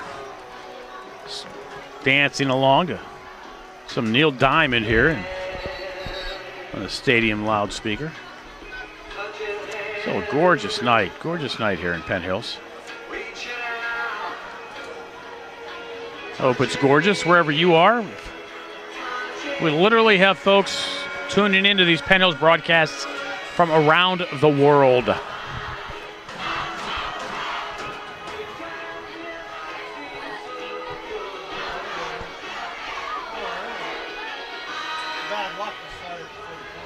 Anyway, for those of you watching over in Italy / Switzerland, I found you a hat.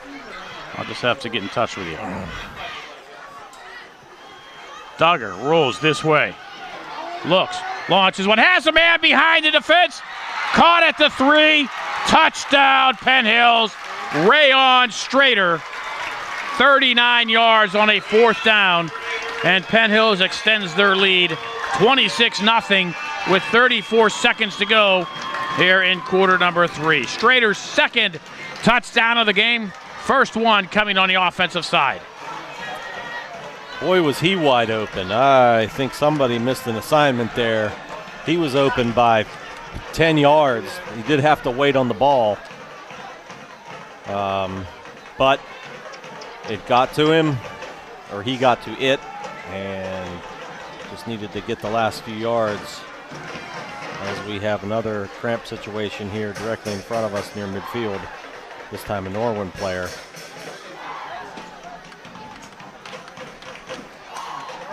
$39 yards.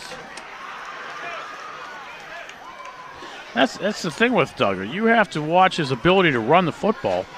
And as he's scrambling and you think he's running, he just stops. And he has that arm strength where he could just launch it. And, I think he had like 43 people in front of him. Somehow he saw it straighter. All the way downfield. Yeah, every official and, all the rest of the players. I think the band was out there as well. Yeah. It was just, but he found Strader inside the 10, like about the 3-yard line. And he stretched that ball out just to make sure he was able to cross that plane before Norwin was able to bring him down. I got Duggar at 12 out of 17, 260 passing yards, 2 touchdowns. Now, I'm not going to argue with you. And 71 on the ground. And there's Frakovic again, hobbling off for Norwin.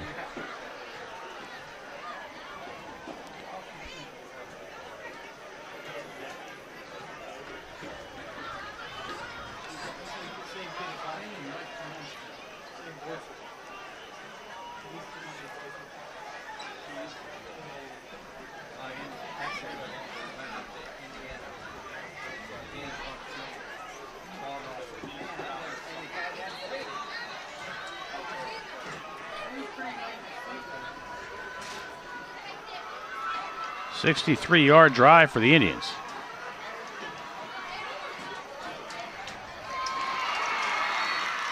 Yeah, they shanked another one. Actually, hooked another one. And the score remains Penn Hills 26, Norwin nothing. 34 seconds to go here in quarter number 3. You are watching the Penn Hills Indians Football Network.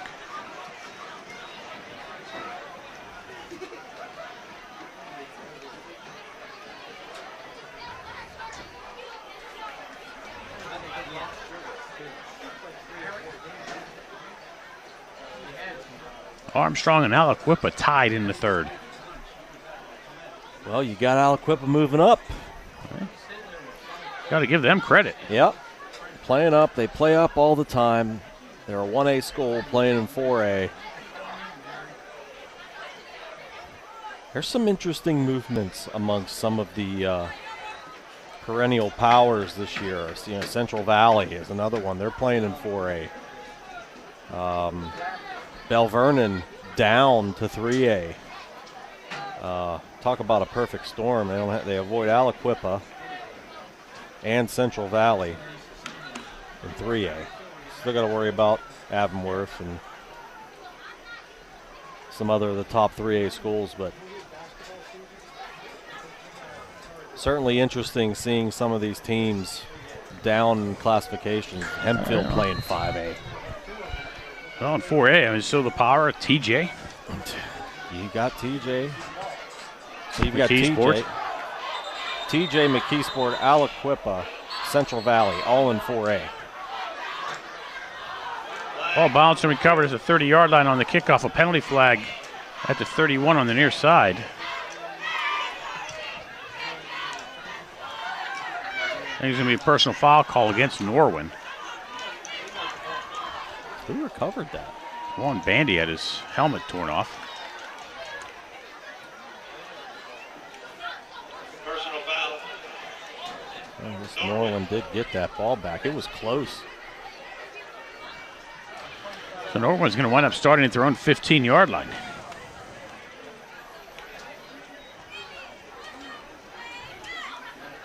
You know, but everybody forgets single A. What are we liking in single A this year? You've got. I mean, Clareton course. lost last week, did they not? Yeah, they're playing up though, I believe. Oh yeah, I think they played up like 12A. Yeah.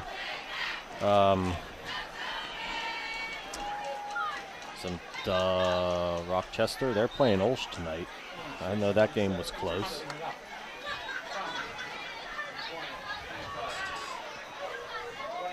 Well, you have teams like Clareton and Jeanette in the same conference. Well, Jeanette's they got to build back. They had a rough year last year. Tavares' pass tips incomplete.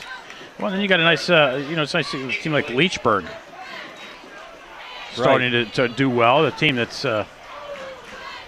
been a perennial doormat now. They're in contention. Mm-hmm. And then, but again, they're also in the same conference with Clareton and and Amani Christian, who got Coach Leroy Johnson back from Stowe Rocks.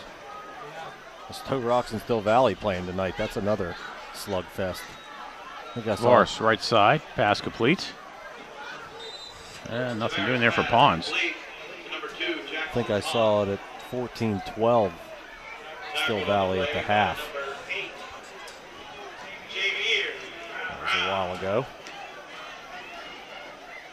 I mentioned Bell Vernon, they're putting it on Laurel Highlands. Battle of a couple top WPIL players there, and Rodney Gallagher and Quentin Martin.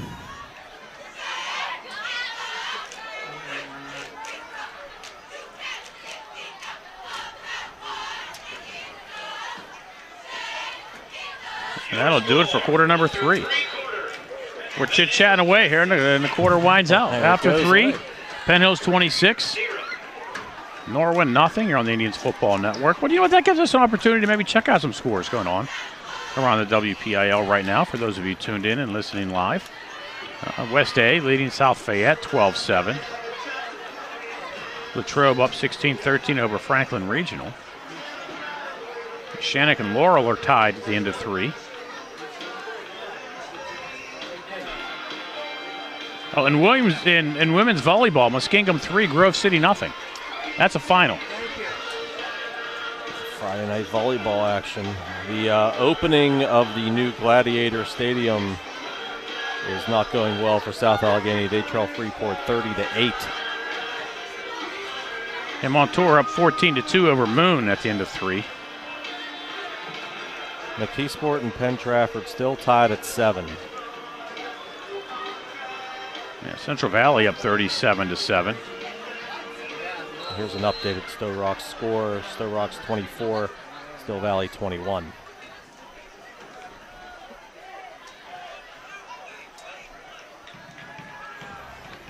Tavares steps up, throws, and too high for Pons. That'll bring up a 4th down. And a bright spot for Norwin tonight. Joseph Castle, the punter. Third 3 and out of the second half for Norwin. I'm telling you, if you're just tuning into this game and you have not seen Castle punt yet tonight, watch this punter.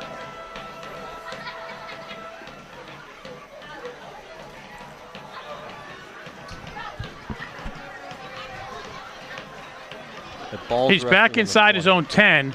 The Indians receivers are back inside their own 35. And they realize this kid can boot. Castle, high snap, gets it in, gets the kick away. Hits at the 50, will roll. And the Knights will down it at the 39-yard line. Give him credit for it. It's still 41 yards, and he was rushed and had a high snap. High snap, had to quickly get it away so it didn't get blocked. Still a 45-yard kick.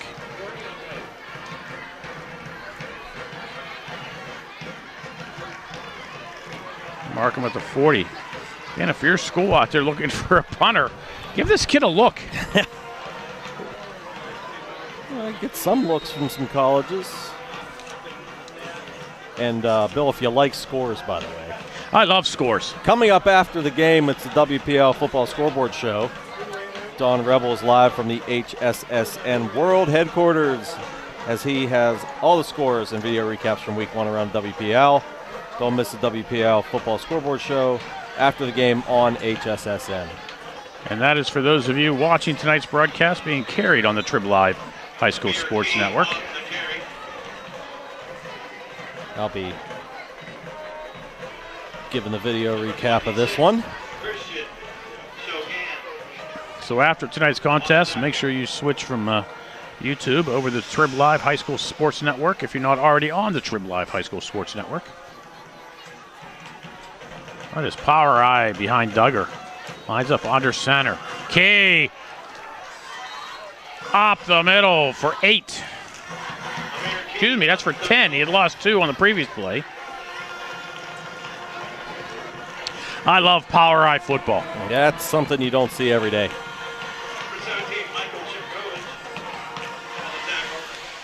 Do not see that every day. 3rd and 3.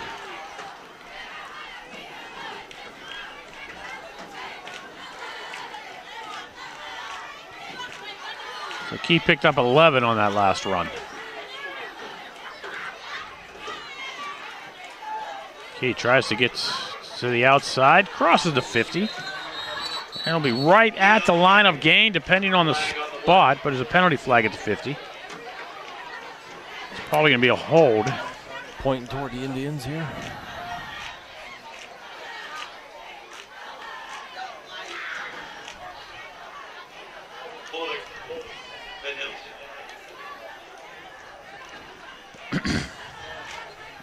So they're going to go from a 3rd and 3 to a 3rd and 10. And the Norwin and Penn's cheerleaders getting together on the near side for whatever that is the cheerleaders do.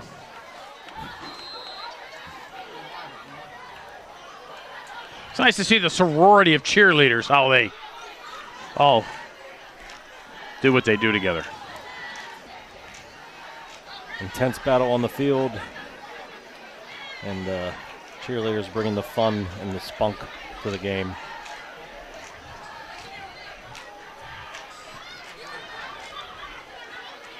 Key drags Knights ahead for 5.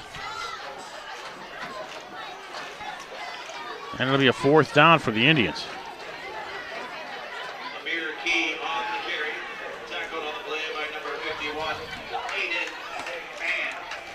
And there's that Aiden Fan again. And Penn Hill's now punting for just the 2nd time in this contest.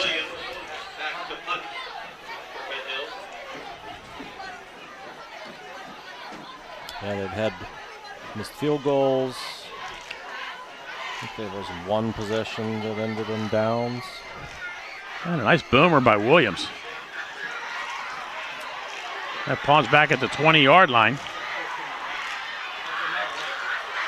And gets to the outside across the 30. Nice return by Jackson Pawns to the 33-yard line. And there's a Knight cramping on the near side.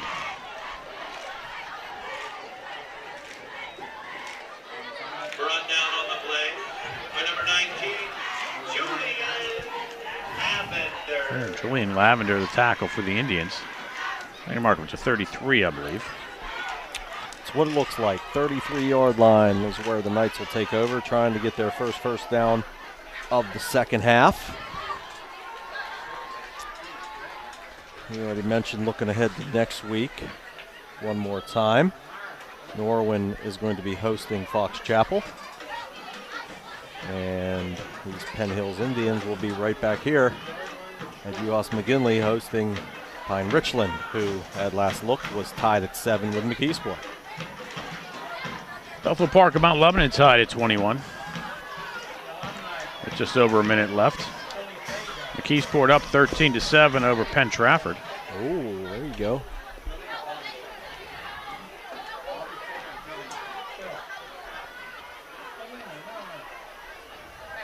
Boy, Frankovic's been struggling. That's the third time he's had to get some help off the field. But gutsy. Keeps comes back on.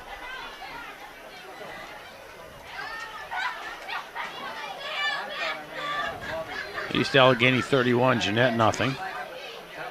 Latrobe up 23-20 over Franklin Regional in the fourth quarter.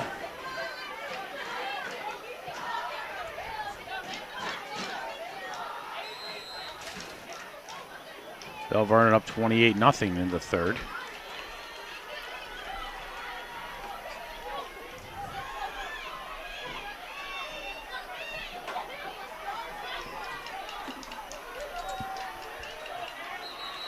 Gonna call that a pass.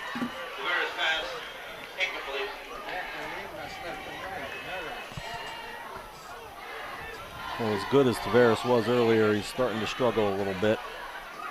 So curious to find out what happened to Nicholas Urey.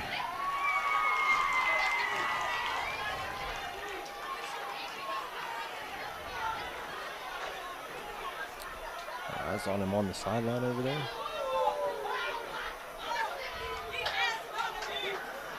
Well, he threw the pick and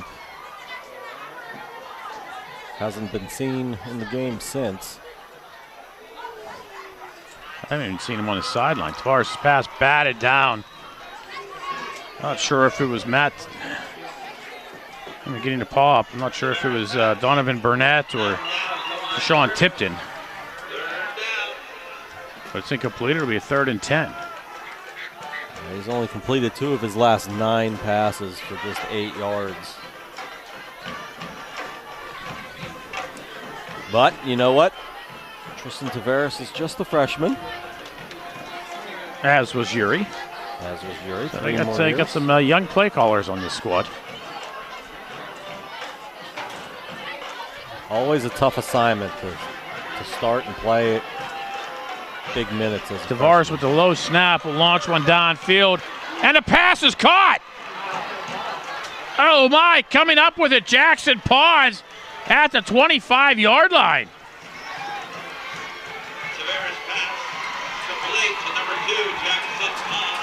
What a pass. Wow. He let that one rip, and Pawns chased it down the sidelines. It looked like he was going to be overthrown, but good job of running that one down. 42 yards.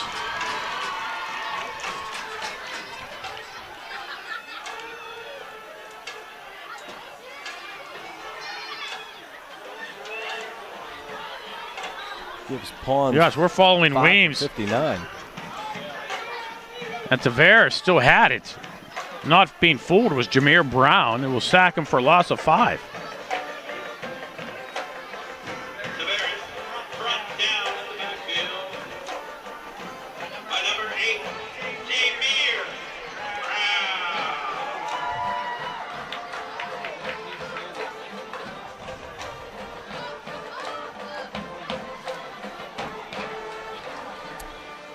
There you go, big play, and then they lose a bunch. Towards the end zone, that's a bit too far. Tavares pass, incomplete, intended for number 2, Jackson Pawns. 3rd down. Great to see some former Indians checking in with comments on the YouTube channel, checking in from Alabama, Tampa, Florida, even Economy Borough. Economy Borough. Yeah, Chris Perry, I thought you were out in Arizona. Snap, Tavares picks it up, does a nice job, and looks like it might be a face mask, and a penalty flag will come in. I think they're going to say Donovan Burnett got the paw across Tavares' face mask. Yeah, that'll eliminate a Pellman sack. And 15 yards should get them a first down.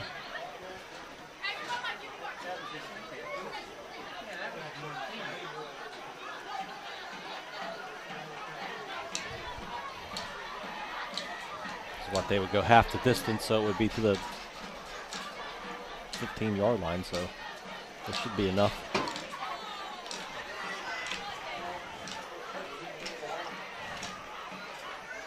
Personal foul, face mask, Penn Hills. Yep, first down and 10, and Norwin is at the 14. Which is 1 yard closer than they've been all night. And that's only their second first down of the second half. They picked up one on that long pass play, and now this one. 7:56 to go here in the fourth.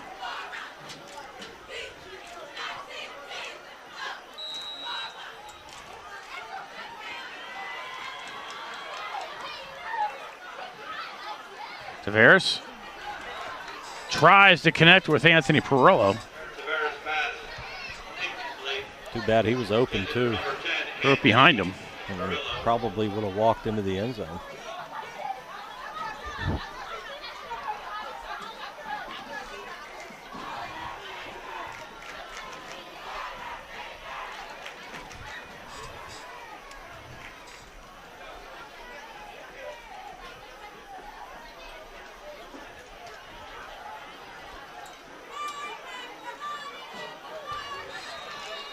Kai Weems to the 12.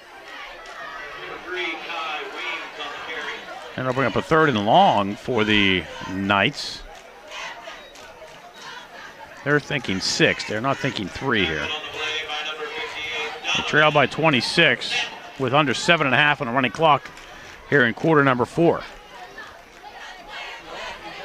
Both teams looking for their first win of the season.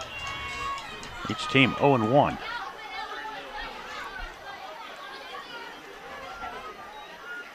Tavares pumps, throws over the middle, has a man go down. Perillo. Not sure if he was throwing to him or towards the back of the end zone was Trey Huha. Yeah, I think he would have had Perillo there again. And now Perillo is going to have the cramp situation hit him. That might be what happened, why he went down. Could be. But he was open.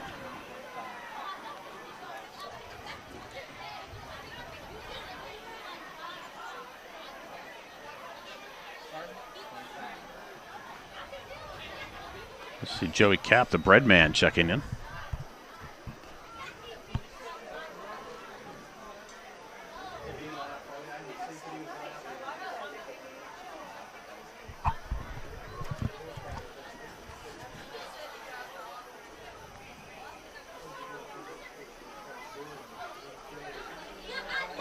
This one's starting to drag on a bit.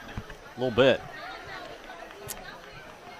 Hempfield blanks Connellsville 49-0.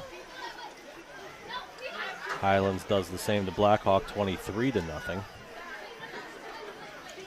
Ligonier Valley 27, Southmoreland 18. Final. California 48, Charleroi 0. Big question is how the playoff standings looking here. Yeah. We don't have any yet. Oh, man. Tough times for my alma mater, Charleroi. Get blown out. Mount Pleasant over York, 35-7. Yeah, my alma mater's doing rather well right now. They're up 26-0 with 7:05 to go.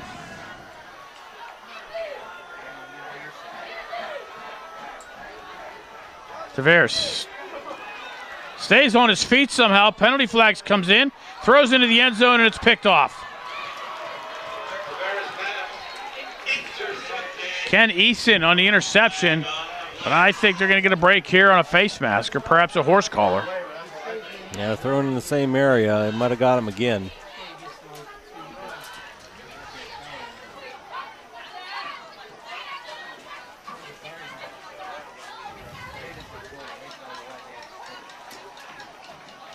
Thank you, Chris. Best of luck to you. My best to your folks. And there's going to be a face mask call against the Knights. You know, we got the Pine Richland Rams coming in next Friday night. And then next Saturday night, my 40th high school reunion. Jeez. I like that look. I didn't figure you for somebody who would have their 40th high school. Yeah, the reunion. class of '82 is going to be on hand next Friday night here. Ooh. I was 5, sir.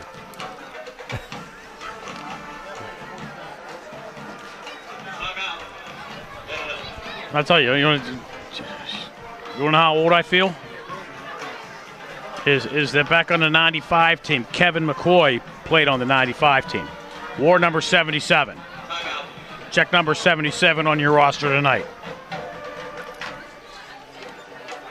And in McCoy. Yeah, I've gone full circle here, Full huh? circle.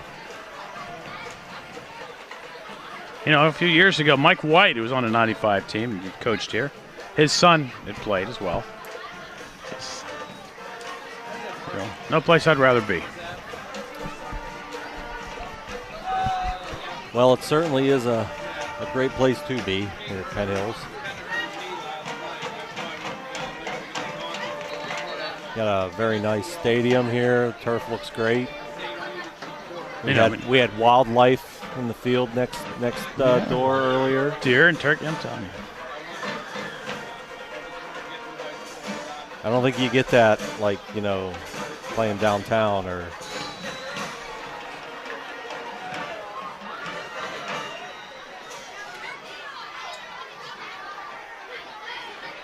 Tavares into the end zone, caught. Touchdown, Norwin Knights, Jackson Pawns.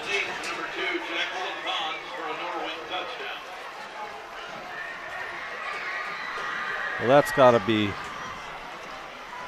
good for the Norwin folks to see their team get on the board here.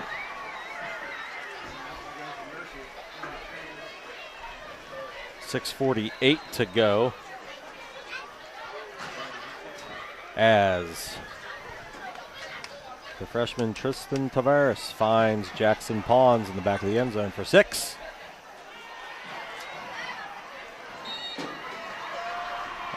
Castle almost kicked an extra point out of the stadium. I want to see them line him up on a 50-yard field goal attempt. I bet you'd hit it. Penn 26, Norwin 7, 6:48 to go here in the fourth quarter.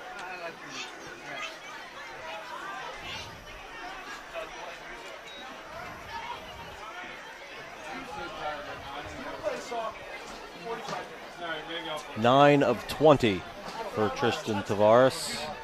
The touchdown that he just got. Meanwhile, Jackson Pawns has 6 catches for 65 yards and a score. Hey, what would you rather be doing on a Friday night, right? I really dig high school football season. I love it. Look forward to it every year. She had the week off last week. It was kind of weird not being in a game last week. But I was actually considering just going to one just because of it's like almost like automatic. I'll tell you, the night before I got married, I did the North Hills, Indiana game at Martorelli Stadium. My fiance at the time was with me. We did a game. Mark Madden was there. A nice conversation with old friend Mark, during the game. But yeah, it's. And she's right over there again. She won't let me stop. She won't let me quit. I keep wanting to hang up the mic, and she tells me no. You got to keep going. Norwin with an onside kick here, and now we've got flags flying everywhere. And the little coach is not happy. Coach Morse is flipping out on a player. Penn Hills recovers the outside kick. But the Indians do get it back. I'll tell you something about Coach Morse. Again, he was a 2005 graduate of Penn Hills. I mean, he played here. He wore the red and gold. I remember when Buddha wore number 6 back in the day. But Buddha is a no-nonsense guy. He will not put up with any shenanigans, so to speak. He's very a huge proponent of discipline. I think Penn Hills did their due diligence, and they had some great candidates, for this coaching position. When John LaDon left for Pine Richland, which was a no-brain move for him, it really was. Yep. He lives in Pine Richland. His kids go to school there. I even discussed it. I told John, I said, it's a no-brainer. You got to go. But yeah, Buddha is just, he won't hesitate to boot you off the squad if you're not buying into it. And at this level, that's pretty important. This is where the transition for a lot of teenagers come from, boys to men, and they need to have a strong person to guide them. And I'll tell you. For the alumni, for the Indians alumni who played here or even went here, if you look on the sideline, you see the red jerseys on the sideline. That's the squad. That is the squad. You would have with the whole white of the ends the sideline down there, which is it's where the team's allowed, 3 yards off the line of scrimmage, or that got to stay on the side of the red line, but they got to stay in between the 25s. There's times this team had difficulty keeping the players in between the 25s. They've had that many kids on the squad, but now that's the Indians with a small squad, and they're looking at quality instead of quantity.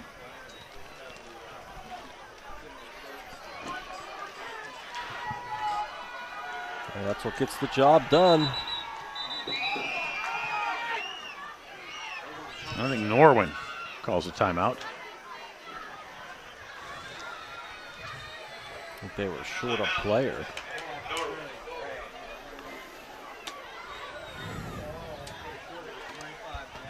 So as we were chit-chatting up there and they worked out the penalties on the kickoff, it was 15 yards against Norwin. The Penn was with the ball at the Norwin 47.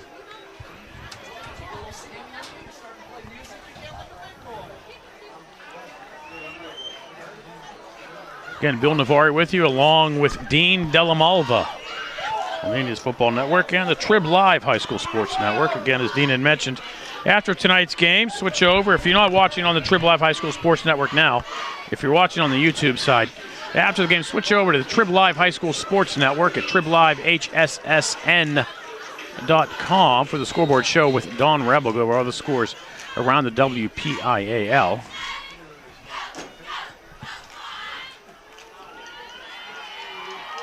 Key. He just finds himself a little crack and just pushes ahead. 20th tote for Amir Key. See, he's got to be closing in close to 100. Yeah, he's got 92. No, he's getting there. And the power eye is gone. So I miss it already. Coach wants them to get back into their more traditional offense here after Norwin put points on the board. Yeah, they're in the pistol. Key deep. Mitchell to Tugger's left, and Key will follow Mitchell's block to get down to the 40-yard line, possibly the 39. for a pickup of about 4. And it'll be 3rd and 3 with the clock continuing to run, approaching 6 minutes to go here in the 4th quarter. Penn Hills 26, Norwin 7.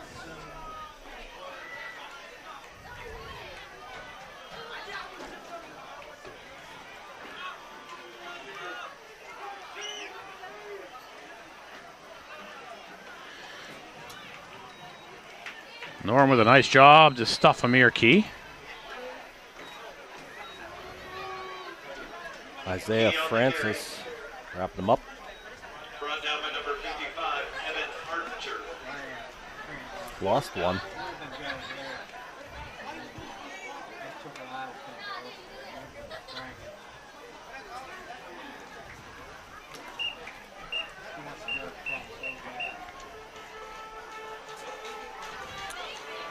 Indians going to try to pin him deep here, make him go a long way.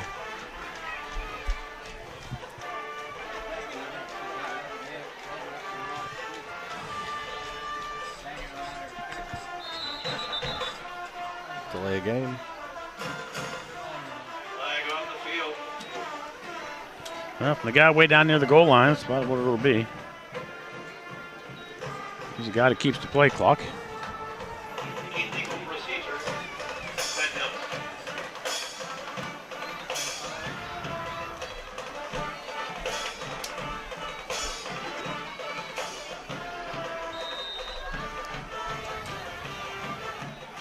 Second week in a row, Indians start slow, but then come along. But now they're 4:48 away from a W instead of an L. Williams, nice job getting the kick away. And the Indians doing a nice job on coverage, allowing for no return of Pawns back at the 13-yard line. Norman will take over with 4:38 to go. Jackson Boggs. On the return. 33-yard stretch leg punt there. Pressure was coming. He had to kind of modify how he got it out of there, but he did.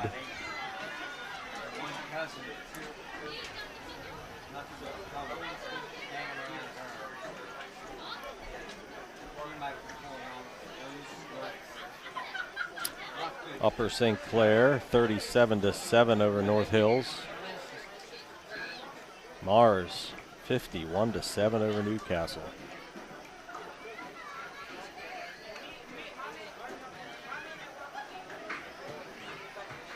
Lower Highlands finally on the board. It's 28-7, Bell Vernon.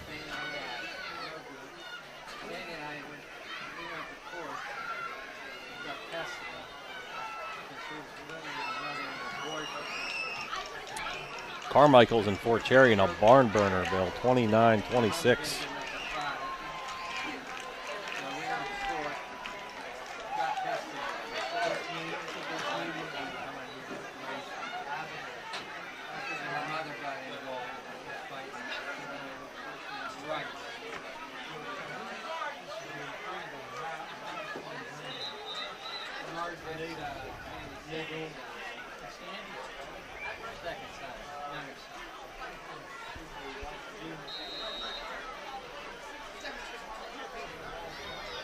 Talk about Class A, Mapletown, 49-8. The Maples are 2-0. I finally got to see where Fort Cherry High School is. It's out there. It's Gosh. out there by Midway, Yeah. McDonald. yeah. My son's wedding reception was right up the road. That's how I saw it. That's how I found it. Long pass by Tavares, nobody at the 45-yard line. I think Tavares, his knee touched at the 6. He had to run down the snap, and his knee hits the ground, so 2nd and long now.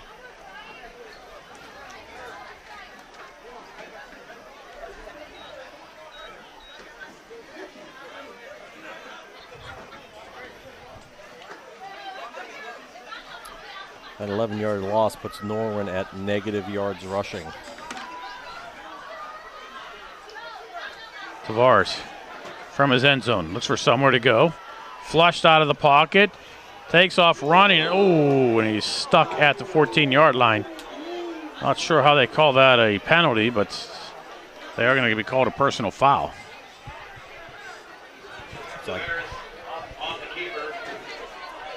Taiwan Bandy coming up there and laying a hit.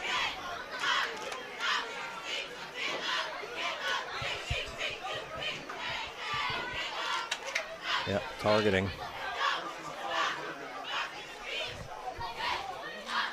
So his gain is 9.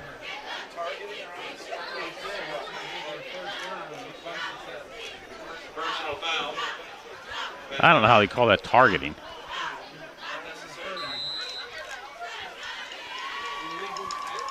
Did they call that targeting or just a personal foul? He did the fist to the head. Tavares scrambles, comes this way, cuts it up, does a nice job to avoid a tackle.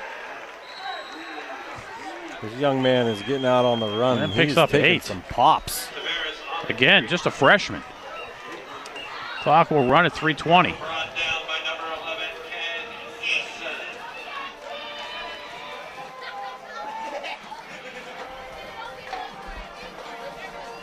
Tough kid. That he is. Not very big either. 5'9", 155.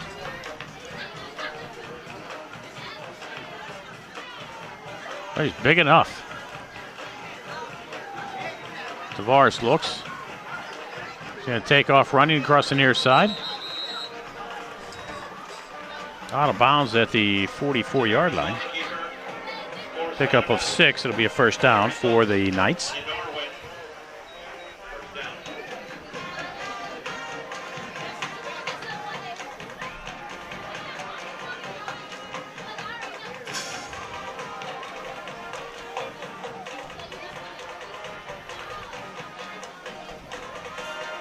Knights trying to get some momentum to maybe build on for next week.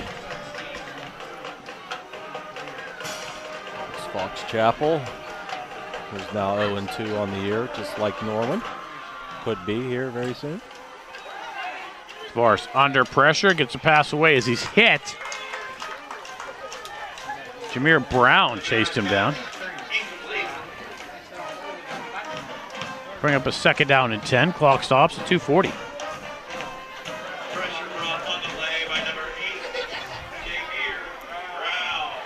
2:40 to go. Penn Hills 26. Norwin 7.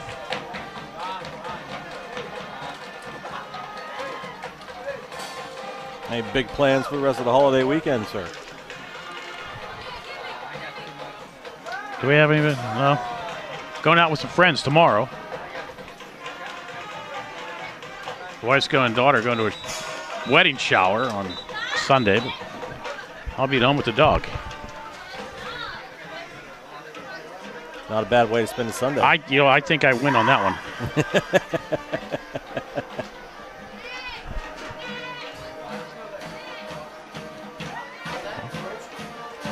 So we got offsides here on the Indians. Is going to give them a 2nd and 5.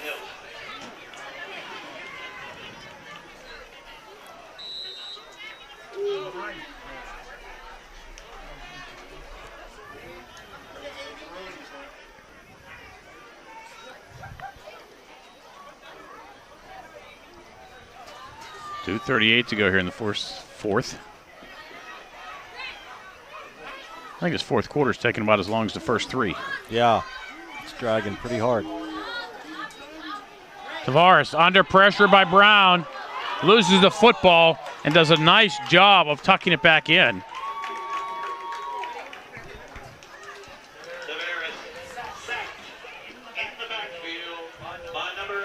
That's 14-yard loss.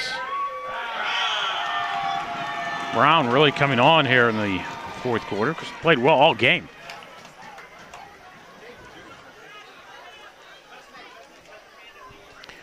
And the Indians with a 19-point lead here, 2 minutes to go in the game. They're just letting loose. They're not holding back. Got some pressure real quick that time. And again, Tavares again hit as he was thrown and getting rid of it by none other than Jameer Brown. And they're in a hurry again. That'll be a 4th down. Looks like they're going to go for it. I'm going to say bring on Joseph Castle. Here he comes. All right. Is he coming out? Or is he, I see 95 there. Oh, okay, he's dropping back. Telling you, if you've just tuned in, you haven't seen this kid punt yet. Back to punt for Norwin. You remember the name Joseph Castle? Somebody's going to offer this kid, I'm telling you.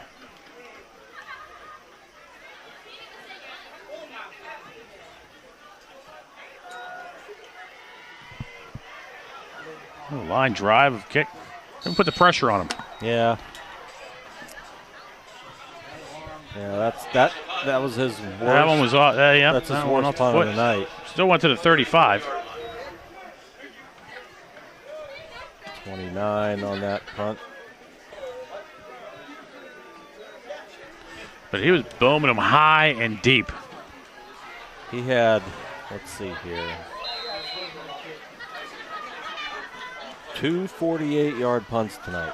And those aren't with rolls. No, they were in the air. Penn Hills takes over.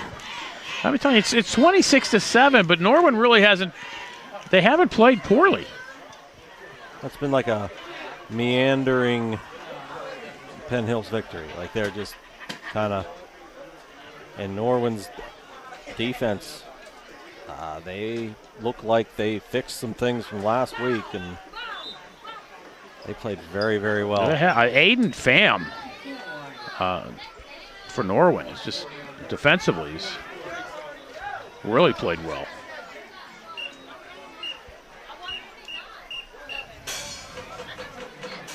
Just going to take knees and get out of here.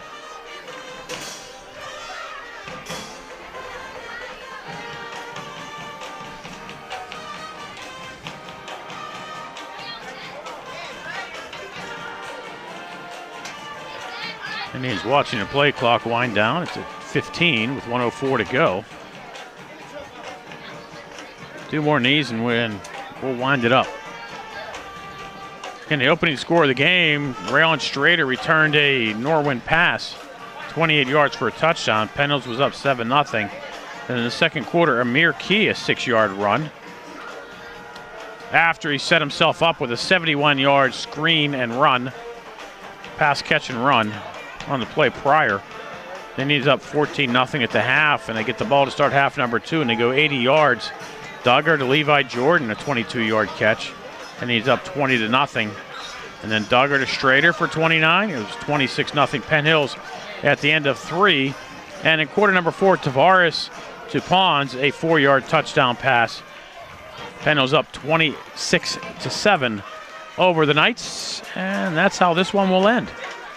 The final score, Penn Hills 26, Norwin 7.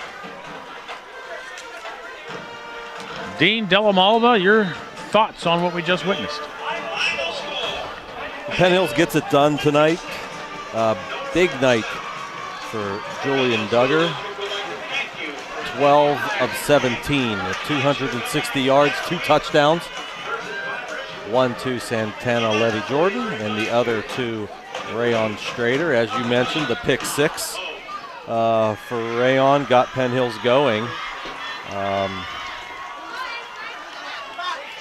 Norwin loses tonight by 19 points, but they played pretty well, especially defensively. Just could not get the consistency on the offensive side to make a difference in this one. And Penn Hills gets their first win for Coach Morris. Yeah, well, take out the defensive touchdown by the Indians. It's 19-7. So not that jarring of a loss for the Knights, but a loss is a loss. But you know, it's not like they came in and were dominated all night. You know, the offense struggled. The offense did struggle. I mean, they lost the quarterback early. Tavares came in and played well.